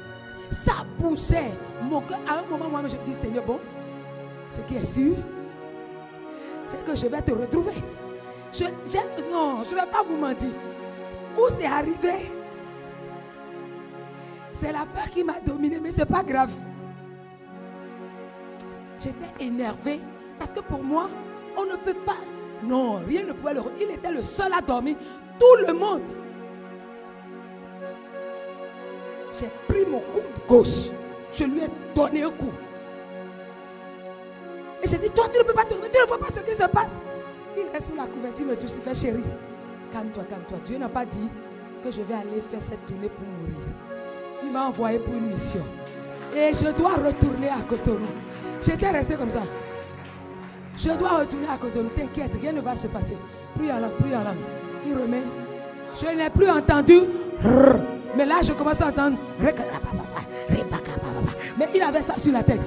Je dis, ce jour-là, l'amour a quitté le niveau des hommes. Et puis c'est allé au niveau de Dieu. Je regardais le monsieur là. On voulait atterrir dans un autre pays, on a refusé. La tour de contrôle a refusé. Ils ne peuvent pas nous guider jusqu'à descendre. Est-ce que vous imaginez? Je ne parle pas d'un film, je parle d'un vécu. Je crois que ça doit être en août 2015. On a vécu ça. On va atterrir où? Je ne sais plus trop quelle ville a fini par nous permettre d'atterrir. Et les gens, certaines personnes sont descendues. J'ai vu une vieille. L'état dans lequel j'ai vu cette vieille-là, elle est morte. Parce qu'elle ne bougeait plus. Et on a dû la sortir de l'avion. Mais dans des choses comme ça, je dis, mais qu'est-ce qui se passe? Puis après, je le regarde, je dis, comment il dit oui. J'ai compris ce qu'on appelle le don de la foi. Jésus était là, les secours sont arrivés. Qu'est-ce qui est en train de tanguer dans ta vie? Malgré que tu as donné ta vie au Seigneur, quel tumulte est en train de se lever? Voici ce que Jésus va faire. Il se lève. Il regarde la direction du vent. Et il dit, calme. Je suis sûr que Jésus n'a pas fait comme nous les pasteurs aujourd'hui. Calme, tempête, tais-toi. Non. Jésus se serait levé. Du calme. Et il s'est retourné. Le charisme de cet homme m'épate. La maîtrise de cet homme m'épate. Parce que c'est un fruit de l'esprit. Galates 5, 22. La maîtrise de soi devant n'importe quelle situation. Devant n'importe quelle situation. Sois dans le repos. Calme-toi en Christ. Et attends qu'il te parle. L'agitation te rend vulnérable. L'agitation te fait multiplier des erreurs. Même quand tout va mal, dis comme Job, mon Dieu, mon Rédempteur, Christ, il est le dernier à se lever. Et il ne permettra jamais que tu sois confus et honteux. Parce que ta honte serait sa honte si tu es en lui. Est-ce que je dois encore parler avant que vous ne m'arrêtez cette cacophonie?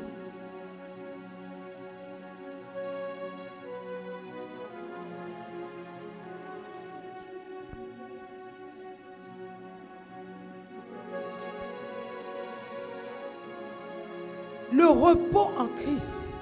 Troisième clé. Accepte accepter sa nouvelle position. Accepter sa nouvelle position.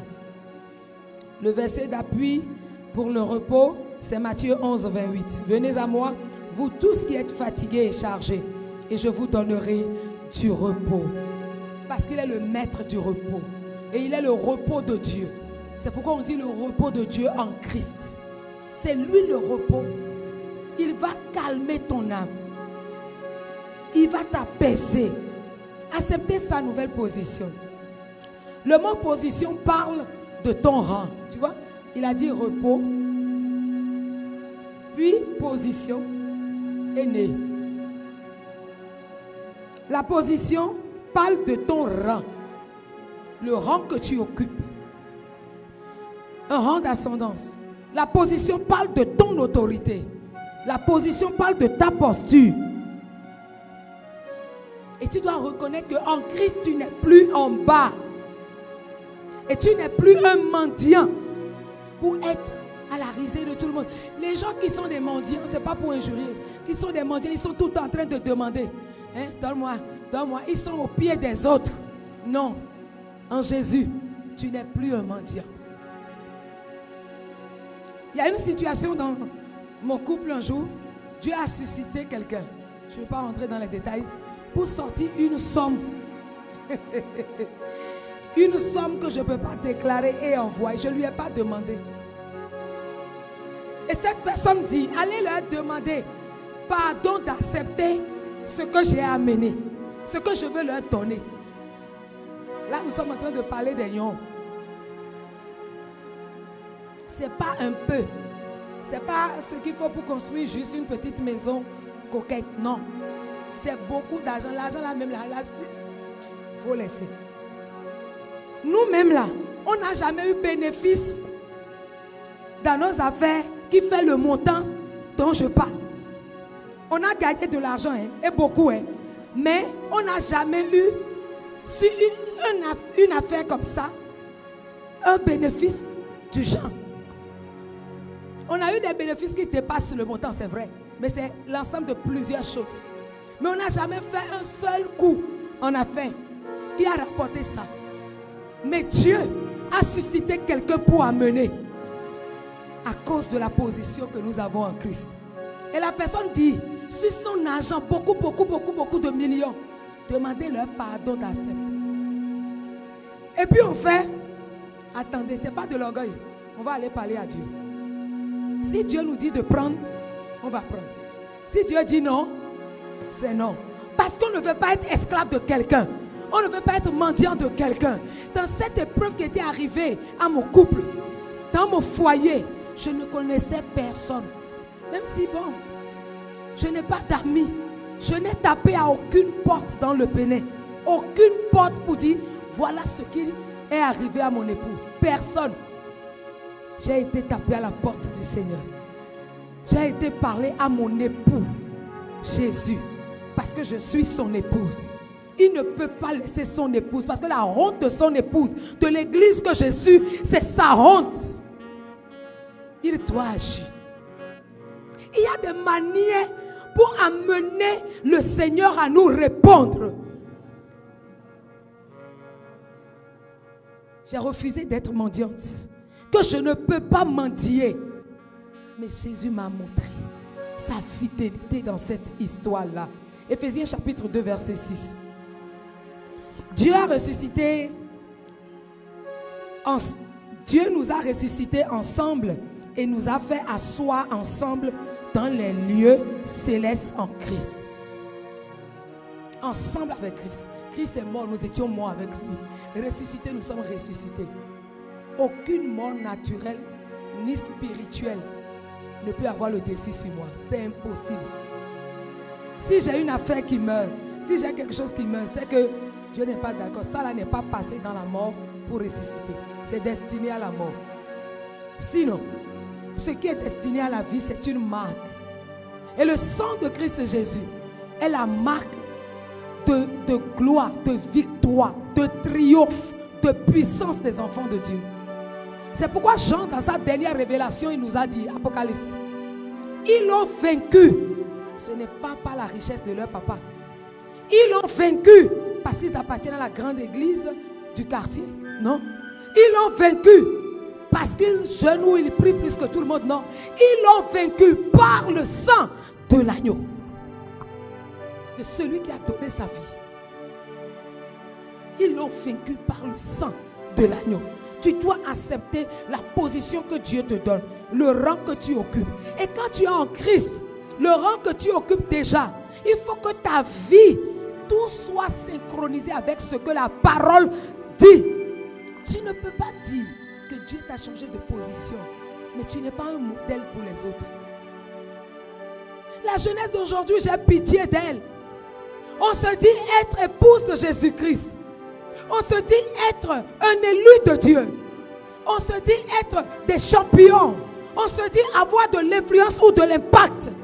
Mais c'est eux qui sont déjà comme positionnés comme des vitrines, des personnes à suivre, qui vont porter des robes avec des grands serpents sur la poitrine. Et on n'a pas le droit de leur dire, vous vous perdez. Et si comme ça vous perdez le peuple, Dieu vous demandera le sang de toute la jeunesse que vous êtes en train de perdre. Ils se sont positionnés comme ceux qui connaissent leur identité en Christ pour vous montrer votre identité en Christ. Mais c'est eux qui disent Jésus-Christ est une illusion que nous entretenons tous. Nous qui? C'est qui et qui ils mettent dans le nous. Et vous vous positionnez comme des gens qui ont de l'influence, mauvaise influence. Répondez-vous que ma voix résonne. Répondez-vous, et je sais que vous me suivez. Répondez-vous. Sinon, le sang de cette jeunesse vous sera demandé. Et tu oses se propulser à toi. Je prie, je ne parle pas. Je prophétise, je déclare. Et le ciel s'aligne dessus. Toute la jeunesse qui est leur esclave, le Seigneur les délivre maintenant. Je n'ai pas entendu ton amen.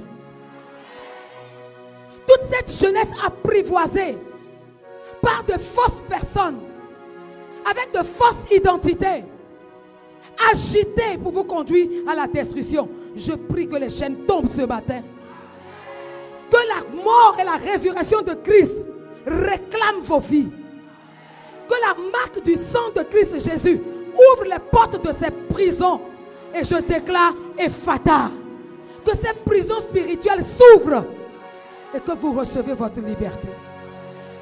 Votre position n'est pas dans les cavernes. Votre position n'est pas sous des grottes.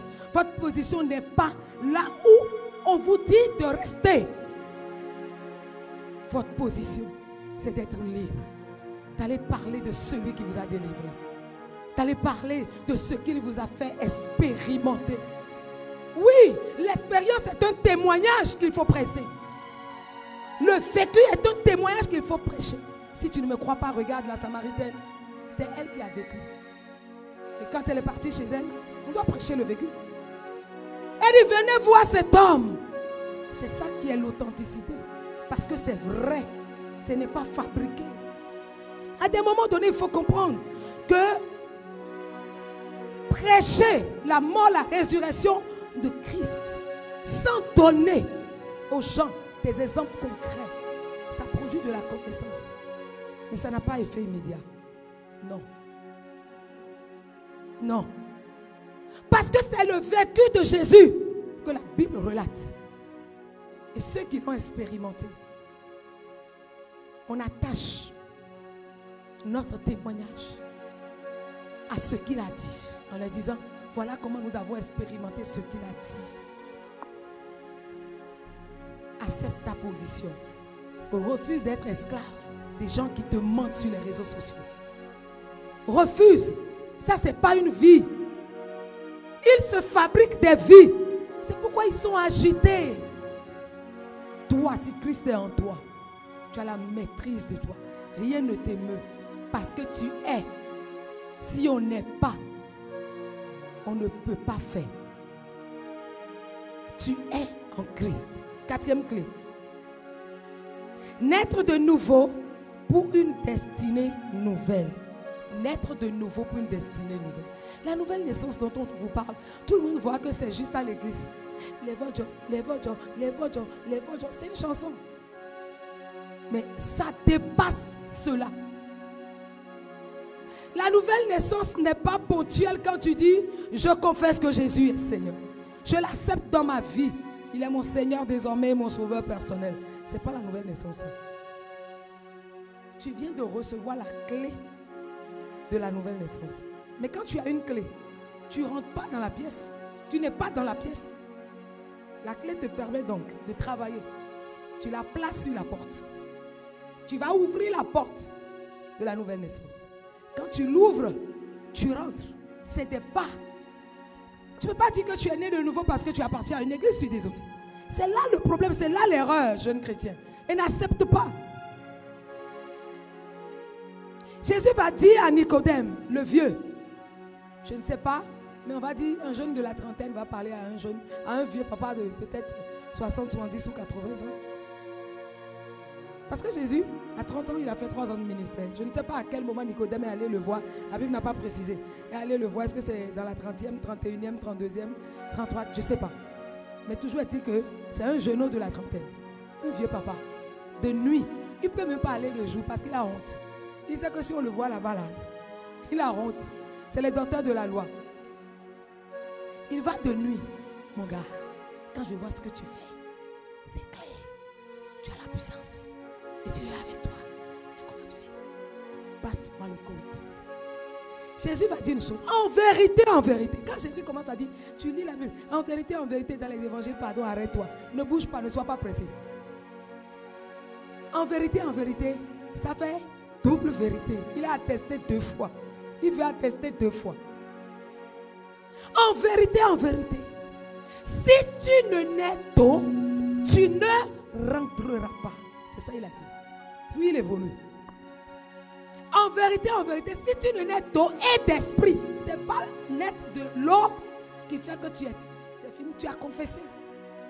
Tu as fait le premier pas pour naître d'eau. Ce n'est pas fini. Il faut naître d'esprit. Parce qu'il dit, si tu ne nais d'eau et d'esprit, tu n'entreras pas.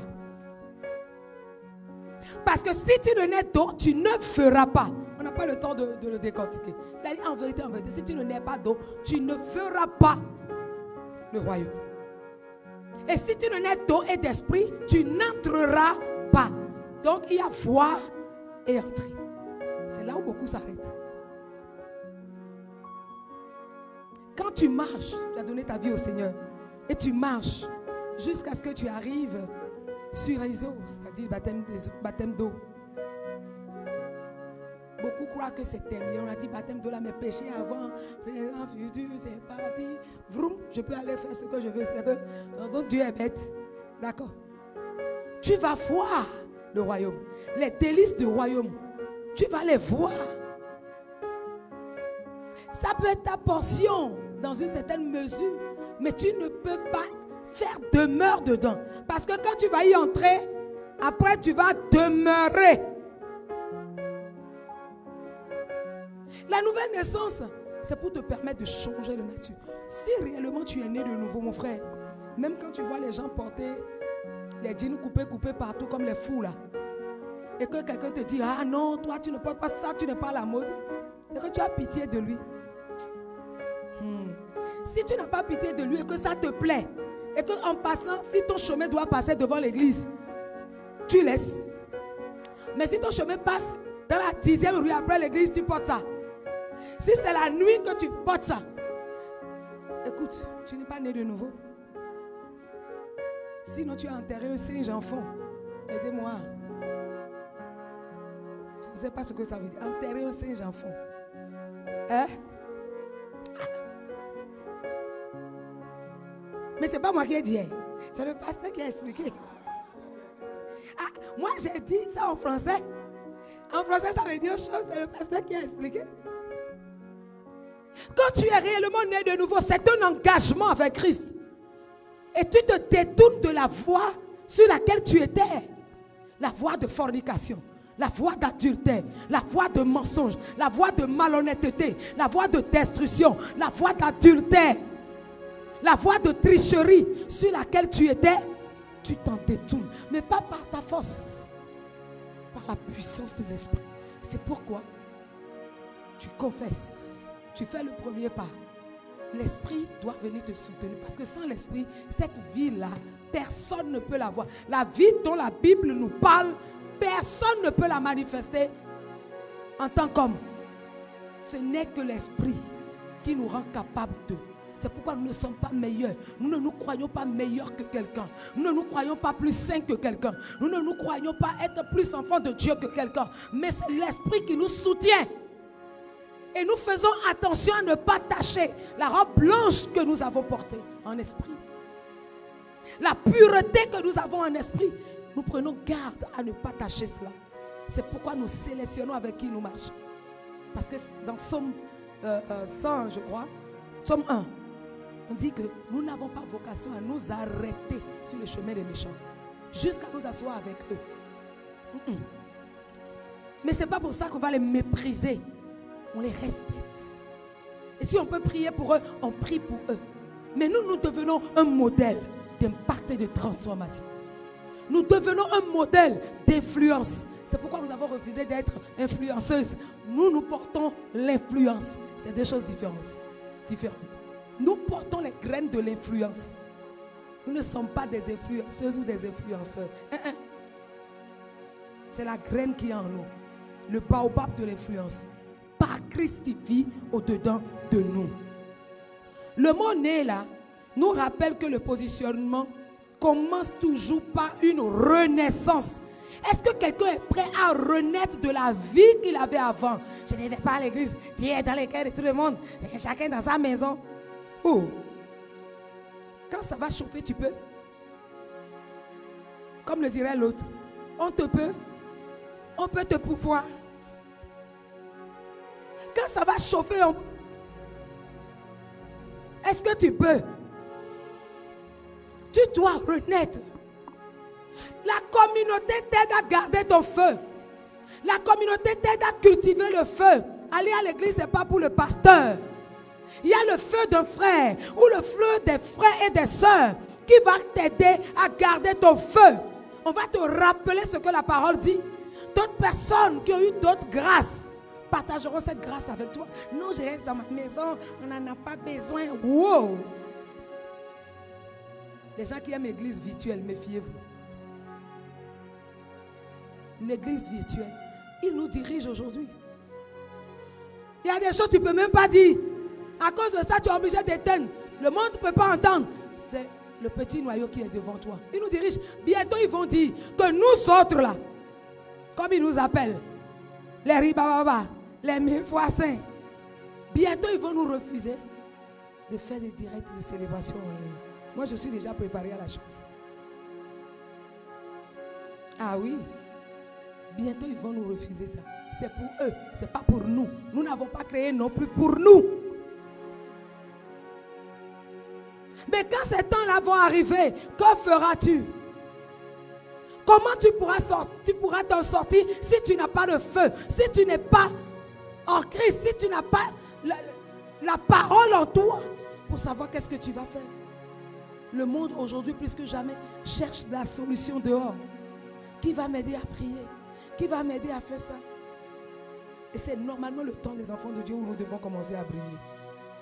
C'est le moment où on ne peut pas rester dans les choses éphémères. On ne peut pas rester dans les choses superficielles. On ne peut pas rester dans les choses du monde. Il n'y a plus rien qu'on cherche dans le monde. Mais nous sommes là maintenant pour nous lever. Car en ce moment où nous parlons, sur le monde, le soleil est au coucher. Mais sur l'église, le soleil s'est levé. Parce que la Bible dit, le Seigneur dit à Moïse, mets le propitiatoire à l'est.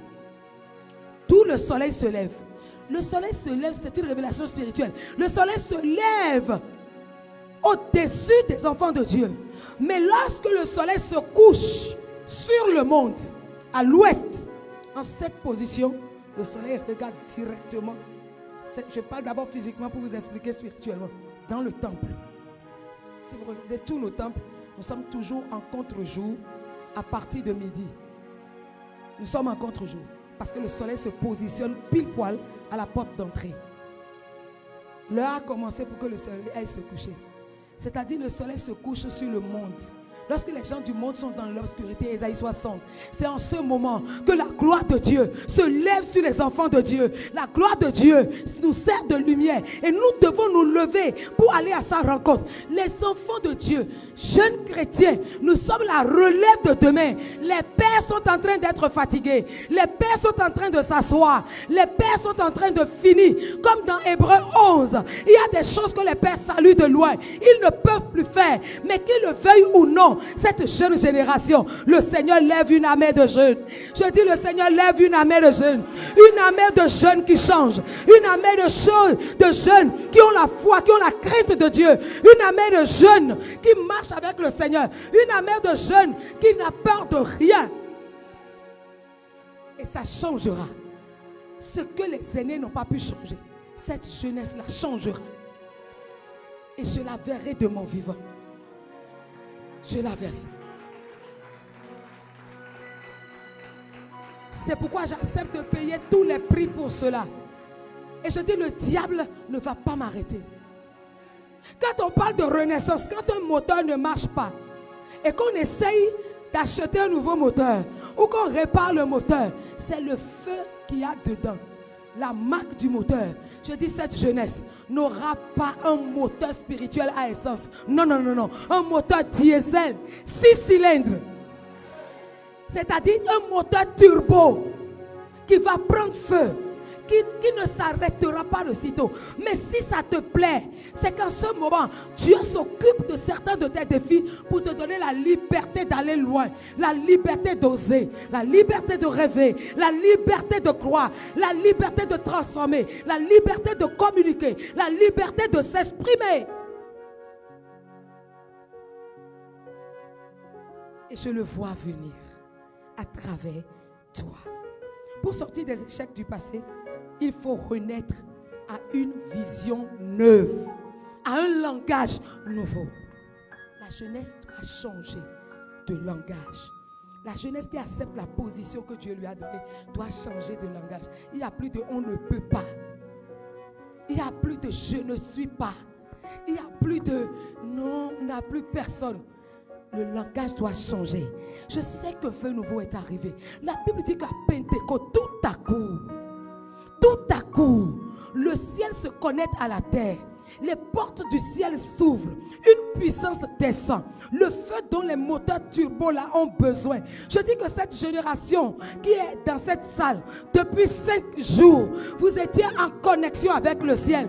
Mais je déclare qu'à partir de ce matin, le ciel s'ouvre. La puissance d'en haut descend. La puissance relationnelle, la puissance de la réussite, la puissance de la foi, la puissance de la restauration, la puissance qui va vous imposer descend sur vos vies. Je dis, ce feu saisit vos langues et vous donne une langue cuite. Ce que je dis, c'est enfant que vous allez mieux comprendre. Et nos candidats donnent nous et ma dadéa. Ma kai moi nous dit dawe nous dadé. Ben nous adon et nous adé nous yodi. Ce qu'on te donne de manger avant de prononcer l'incantation, c'est ça qui enflamme ta langue. Parce que si la langue même n'est pas enflammée dans la même dimension, ce que tu vas dire n'arrivera pas. Il y a des vieux, vous voyez, ils n'ont pas les dents de devant. Ce n'est pas tous les vieux. Mais il y a des vieux, ils n'ont pas les dents de devant. Vous savez quoi? Il y a qu'on sort des épées. Et sort des épées, bon, on a dû être un épée et on voit. Vous êtes des jeunes, il y a des choses qu'on ne peut pas vous raconter. Et on voit.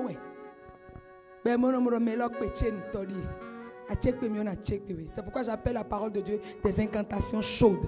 Prononce des incantations là-bas et puis je te répondrai avec des incantations. Mais la mienne n'est pas pour vendre. N'est pas pour vendre des choses. Non, la mienne c'est pour commenter. C'est pour commenter. C'est pour ordonner. C'est pour arracher. C'est pour refuser. C'est pour abattre ce qui ne vient pas de Dieu. Ce feu, tu en as besoin. Quand le feu est descendu à Pentecôte, les disciples ont changé de langage. Si le langage change, c'est que le système de pensée a changé. Quel est ton système de pensée? Qu'est-ce que tu acceptes dans ta vie? C'est ça qui change. La mentalité change. Le langage change. Et tu reçois un mental d'aigle.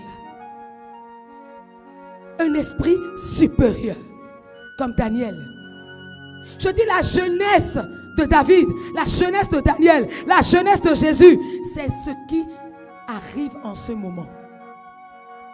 Des jeunes qui donnent leur jeunesse à partir de 12 ans. Des jeunes qui se donnent à Christ. Des femmes qui ne seront pas agitées, qui ne seront pas juste en train de montrer des robes, qui ne seront pas dans la mode, des femmes qui ne seront pas en train de s'exhiber comme des crabes qui n'ont pas retrouvé d'eau, mais des jeunes femmes, des jeunes filles et des jeunes femmes remplies de la puissance de Dieu, de la connaissance de la parole, de la sagesse, qui décident, qui agissent. Des jeunes filles, des jeunes femmes de l'Acabie des Déborah se lèveront. Les Déborah de cette génération qui seront un soutien pour leur époux. Une génération de jeunes femmes chrétiennes dans les instances politiques qui dirigeront comme Déborah. On dit que Déborah était juge en Israël. Ce n'est pas seulement lié à la juridiction. Lisez votre Bible. Il y a eu les juges étaient l'équivalent des rois. Et les rois étaient l'équivalent des chefs d'État aujourd'hui. Mais il y a eu l'époque des juges avant d'avoir l'époque des rois. Déborah était quoi, tu crois? Gouvernante. Elle a gouverné Israël. Il y a un nom de femme. Non, femme ne va pas prêcher. Femme ne va pas prêcher. Et Paul a dit, laissez ça. Je dis aux jeunes femmes, si l'Esprit de Dieu vous saisit, respectez les pères, respectez les autorités, respectez les soins de Dieu, mais ne laissez personne éteindre votre feu. Ne laissez aucun homme, qu'il soit aussi votre mari, éteindre votre feu. Allez sur vos genoux. Ne leur dites pas, je ne vais pas me marier. Si c'est ça, laisse-moi. Non, non, non, non, non. Laisse-le dire ça. C'est son rôle d'homme. Parce que l'autorité de l'homme, elle est divine. Je dis l'autorité de l'homme, elle est divine. Elle n'est pas humaine. Ce n'est pas un homme qui lui a donné ça. Ça vient de Dieu. Mais toi, rentre dans le secret. Fléchis genoux. Parle à Dieu. Dis, Seigneur, si c'est toi qui me le dis, convainc-le. Mais si je suis en erreur, ramène-moi sur ta parole. Ramène-moi sur ta parole. Mais ne laissez personne éteindre votre feu de prière. Il y a des moments où, même en pleurs, dans un foyer, même en pleurs, dans une relation, tu es attaché à Dieu. Non pour prier que le mari soit bon pour que tu l'épouses, mais pour dire, Seigneur, transforme-moi. Pendant que je suis en train de passer dans ce tunnel, travaille en moi. Que le feu travaille en moi. Parce que Dieu nous enseigne des choses, femmes. C'est une parenthèse que j'ouvre. Parfois, c'est réellement Dieu qui t'appelle. Et l'appel bouillonne au-dedans de toi. Mais tu as comme l'impression qu'il y a un homme qui est à côté de toi qui veut t'étouffer. Dieu t'appelle dans ta destinée à être quelque chose. Mais tu sens que l'homme avec qui tu vis, l'homme que tu as épousé, semble être ton ennemi. Toutes les fois, cela ne veut pas dire qu'il faut les laisser ou qu'il y a un problème. Dieu veut te dire, ce n'est pas parce que je t'appelle que tu ne vas pas respecter l'autorité dont tu dépends. Quelqu'un me dit comment? Je n'ai pas entendu. Comment? Même si tu ne le dis pas, je vais le dire. Ça ne veut pas dire que cet homme est mauvais. Dieu veut t'apprendre, jeune femme, à honorer l'autorité. Parce que si l'autorité ne te donne... Écoute, le directeur de ton entreprise, c'est lui qui t'a nommé peut-être, je ne sais pas, directeur de quelque chose ou responsable de département de quelque chose. Maintenant, tu penses que tu as des compétences pour être le directeur général adjoint. Tu te lèves un matin pour être le directeur général adjoint. Qui va te mettre là? Ce n'est pas le directeur? Mais pourquoi tu veux entrer en guerre avec le directeur? C'est pour te donner un exemple par rapport parfois à ceux qui sont réellement mariés. Dieu veut que tu respectes l'autorité, que tu honores l'autorité. Quand l'autorité n'a pas encore dit oui, tu attends. Ça veut dire que Dieu met l'autorité là parfois, qu'il soit un pasteur, qu'il soit autre. Dieu met l'autorité là parfois pour t'empêcher de dévancer le temps. Parce que cela te sera fatal. Et je prie au nom de Christ Jésus que cela ne te soit jamais fatal comme Saül. Je dis, Saül attend que Samuel arrive d'abord. Que le prophète arrive d'abord. C'était déjà trop tard pour monsieur. Et Dieu a déchiré la royauté sur sa vie. Il ne déchirera jamais la royauté. Je prie que sa grâce intervienne.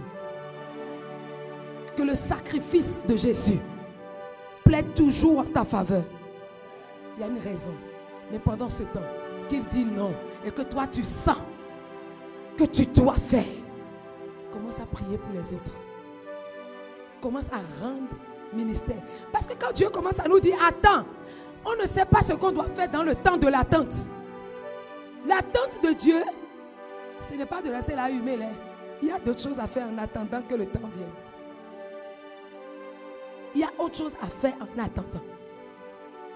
Trouve ce qu'il y a à faire en attendant et fais-le. Trouve cela et fais-le. Et c'est important. 2 Corinthiens chapitre 5, 17 dit si quelqu'un est en Christ, il est une nouvelle créature. 5e et dernière clé. Agis avec foi et discipline. 5e et dernière clé. Agis avec foi et discipline. Je l'ai tiré de Jacques chapitre 2 verset 18. Il dit ceci. Montre-moi ta foi sans les œuvres, et moi je te montrerai ma foi par mes œuvres. J'aime tellement ce verset que je suis ce verset incarné. Il y a des gens qui parlent beaucoup. Je leur dis ok, montre-moi ta foi stérile qui est restée dans l'église à juger, à insulter, à interdire, jusqu'à les tiens même sont dans une vie bizarre. Et moi, je te montrerai par mes œuvres ma foi active et transformatrice. Quand on a la foi, on ne s'assoit pas. Quand on a la foi, on se lève. Mais agis avec discipline, avec ordre. Dans le mot discipline, il y a l'ordre, il y a le respect. Et il y a aussi la constance. Quelqu'un de discipliné dans les choses, c'est quelqu'un d'ordonné. C'est quelqu'un qui respecte ce qu'il a décidé de faire. Et c'est quelqu'un qui garde la constance pour que cela devienne une habitude. Et que de l'habitude, ça devienne une nature. Et c'est très important. Le repositionnement ne s'observe pas. Il s'incarne. Quelqu'un m'a entendu? Le repositionnement ne s'observe pas. Ça s'incarne. Comme je le disais tout à l'heure, je ne suis pas influenceuse. J'incarne l'influence. J'incarne l'influence. Vous savez, il y a quelques années en arrière à l'église, je n'aimais pas la manière dont mes enfants spirituels savent pour venir à l'église.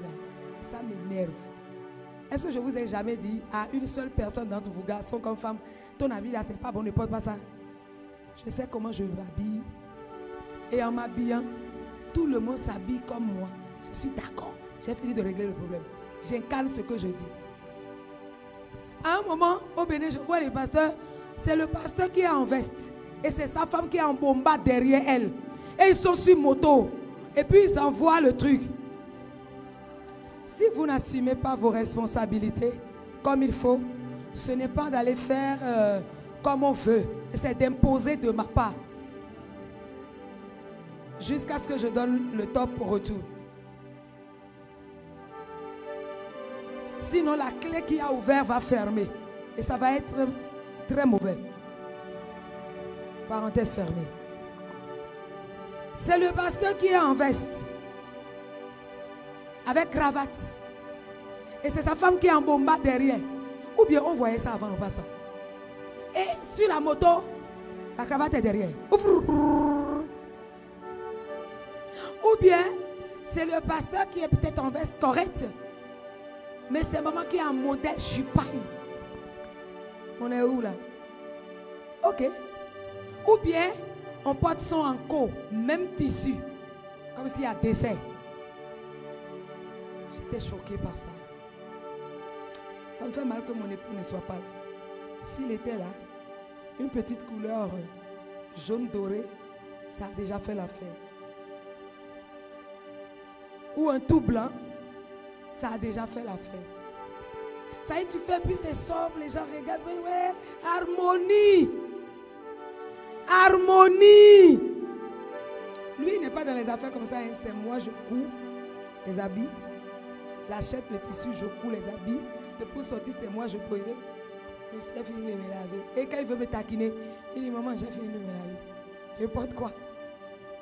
Là, c'est qu'il veut me taquiner ça. Il dit, c'est ça là que tu vas porter. Il dit, d'accord, maman. Il dit, arrête de me taquiner. C'est l'harmonie. Je n'ai pas besoin de parler. J'exerce cette influence. Est-ce que j'ai dit à quelqu'un change? Est-ce que j'ai dit à quelqu'un que c'est mauvais? Mais tellement que je vais incarner le bon modèle que tu es obligé de copier. Obligé. Et je le fais comme il faut. Agir avec foi, mais aussi avec discipline. Si tu veux impacter le monde, alors tu vas oser avancer. Te former. Apprendre d'abord ce que tu veux faire avant de te lancer. Il faut avoir les fondamentaux de ce que tu veux faire avant. Tu veux même entreprendre, apprends les fondamentaux. Tu veux influencer, transformer le monde, étudie. Étudie. Apprends cela. Forme-toi. Et il faut oser parler, oser briller. Alors, jeunesse béninoise et africaine, jeunesse du royaume, je vais parler des chrétiens. Lève-toi et prends position. Lève-toi et prends position. Ce que Dieu a commencé durant cette semaine ne doit pas mourir ici. Parce que le repositionnement que tu as reçu doit se voir, se vivre et se transmettre. Vous êtes la réponse que le Bénin attend. Vous tous qui avez participé, que ce soit en ligne ou en présentiel, vous êtes la relève que le Bénin attend, la réponse que le Bénin attend, la relève que l'Afrique espère, la génération repositionnée pour l'excellence. Que Dieu bénisse sa parole. Mais tu vas te tenir sur tes pieds. Tiens-toi sur tes pieds, s'il te plaît. Et tu vas faire cette prière en haute et intelligible voix avec moi. Je vais le répéter avec moi. Seigneur Jésus, aujourd'hui, je réponds à ton appel. Je renonce au découragement. Je renonce à la distraction. Et je renonce au désespoir. Je choisis le repositionnement divin.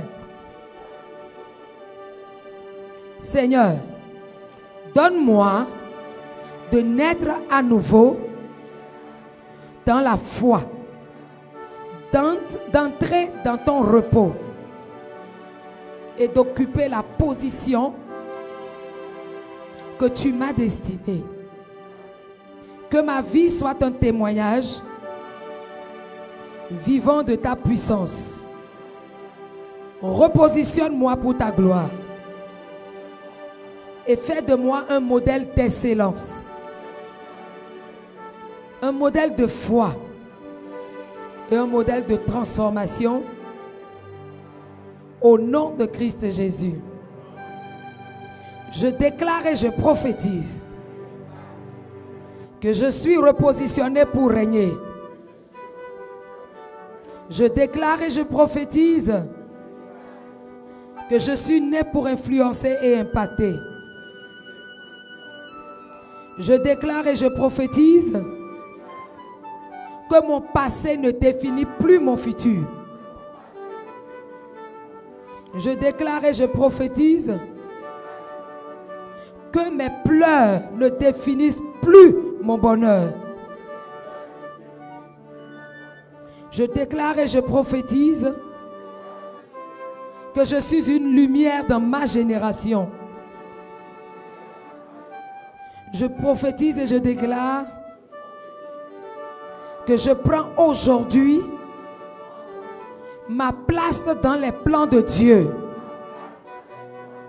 Je déclare et je prophétise que je marche dans l'excellence, dans la discipline et la faveur divine. Je déclare et je prophétise que je suis la preuve vivante que Dieu repositionne encore. Amen. Amen. Amen.